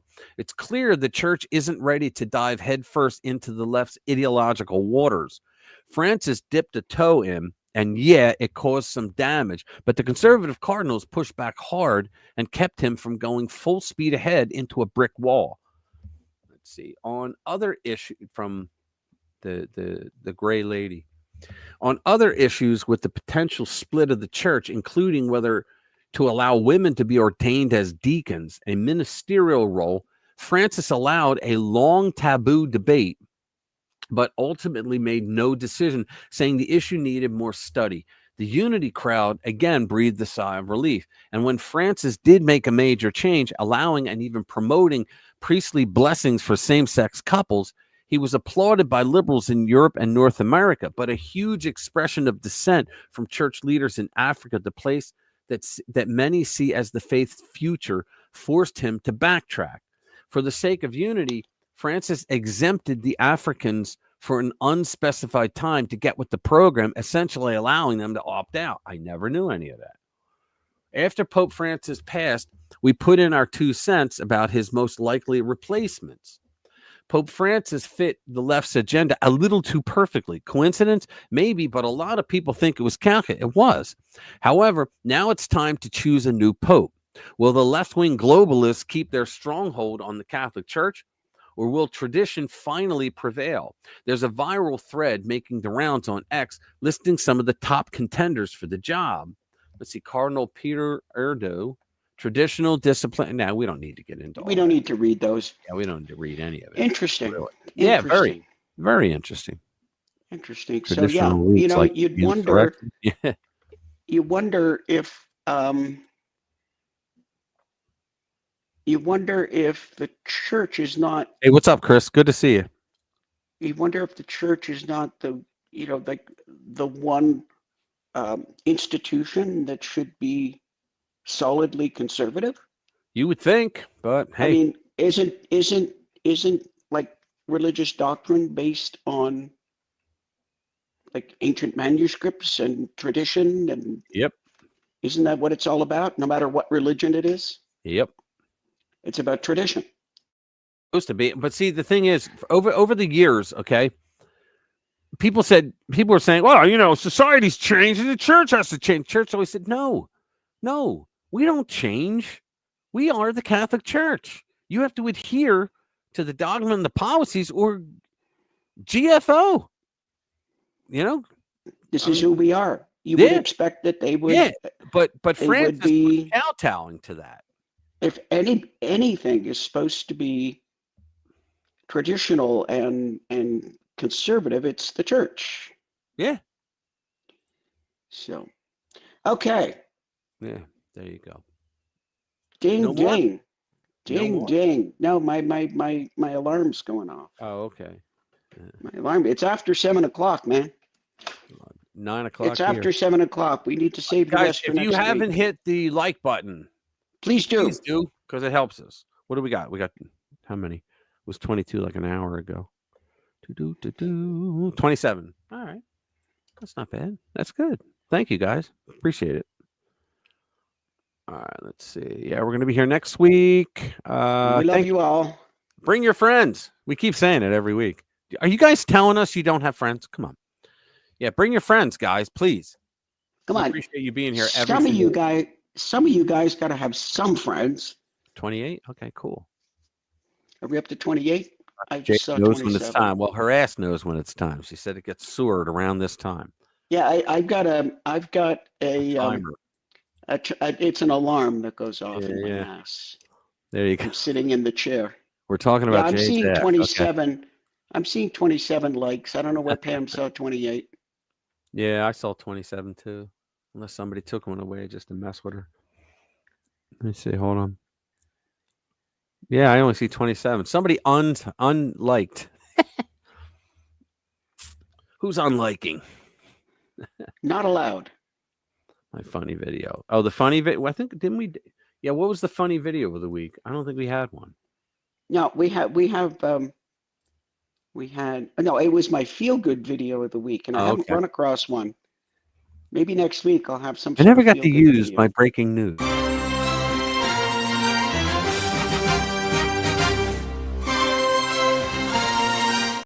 I never got to use. Never got to use it. Next so week. I just played next it. week. Next week we'll do that. Yeah. All right. Let's see. Real faith is personal relationship with the divine. Yeah, exactly. That's why I'm not Catholic. A lot of people would say to me, I was Catholic for my whole life, but a lot of people said to me, well, the great thing about the Catholic Church is that you can go anywhere in the world and you know what's going on in that mass. Yeah, that might be the problem for a lot of people. That might be the problem. You see, yeah, there's a big difference between faith and religion. Yes, exactly. But with the Catholics, it's like Bill Burr said. He came out and described it. He said, the priest goes up there and sings, say what I say when I say it, and we all go home. That's what it is. You know, if I your was Catholic my whole religion, life. Hold on, let me preface this because there's a lot of Catholics in here. I was Catholic my whole life. My parents sentenced me to 12 years of Catholic school. I got out of it because the Pope Francis, because when he was elected as the Pope, I was like, no, I'm not dealing anymore until they get their act together. Yeah, Trump is a begins with a P. What is it? The faith begins with a P. Can't remember. Pastafarian? No. Hold on. Hey, the Pastafarians actually put a petition in and received a Presbyterian. That's it. The Pastafarians actually got to go and be at the White House. They were recognized. Oh yeah? Yeah. For what? Well, there was something they had to give some sort of blessing, and they said, "Hey, we want to be involved with this, so we have to have our turn." Oh, okay. Oh, Hey, there were listen. some clips. There were some clips of Kamala. She's still a big dope, but we won't play that. Maybe next week. But yeah, you see, the thing is, your faith is one thing, and a religion is an organization. It's a way. It's a structure on which to hang your faith. And if it works for you, that's great. If it makes you a better person, it makes you stronger. It helps you in your life. It helps you to help others. Hold on. I want to bring this up. Sorry. Louis. God bless you, brother. Love that. I just saw it, buddy. I'm sorry. I didn't see it until now. I didn't realize saw that. I saw that a bit ago. Yes. Oh, I missed it because when I read, That's I wonderful. don't see it. Thank you, Lou. And you too can be like Lou. All right. He's not browbeating you. Don't worry about it. You too. Yeah, he's Presbyterian. Yeah, I looked it up too. So thank you, Lou. Appreciate that, brother. So yeah, I too am a recovering Catholic. Yeah, I was recovering too. But anyway, yeah, I was 30 some years I was a Catholic, which was fine. Yeah, you were sentenced to 12 to life. Yeah. See, my problem is that I had to deal with the nuns all those years, and that's what really, Sister Mary Elephant, Sister Attila the Nun, Sister, what was it, Frog Face. We had all the great names.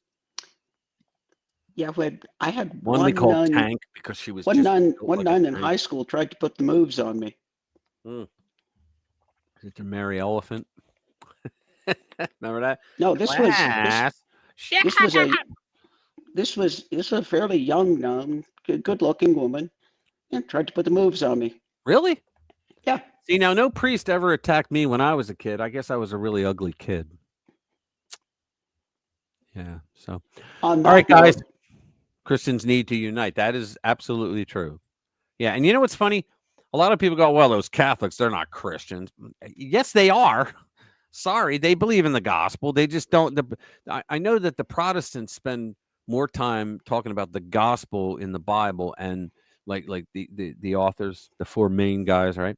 And the Catholics, they use the catechism. We never, when I was in school, we used the catechism. We never did read the Bible. You just didn't do that because the church told you everything you needed to know.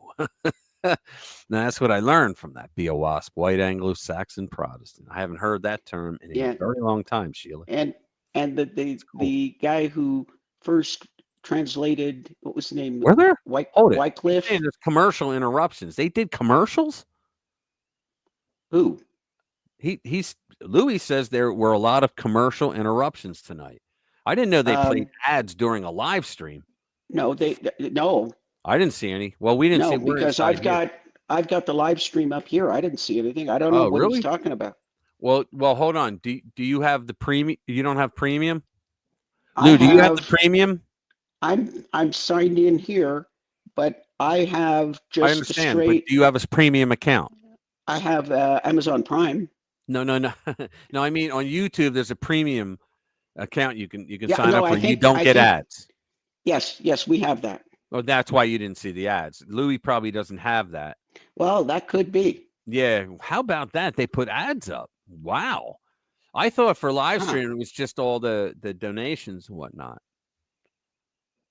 Yeah. Remember, you too can be like Lou. Okay. But wow, I didn't know that. How about that? So they put ads up now during the stream.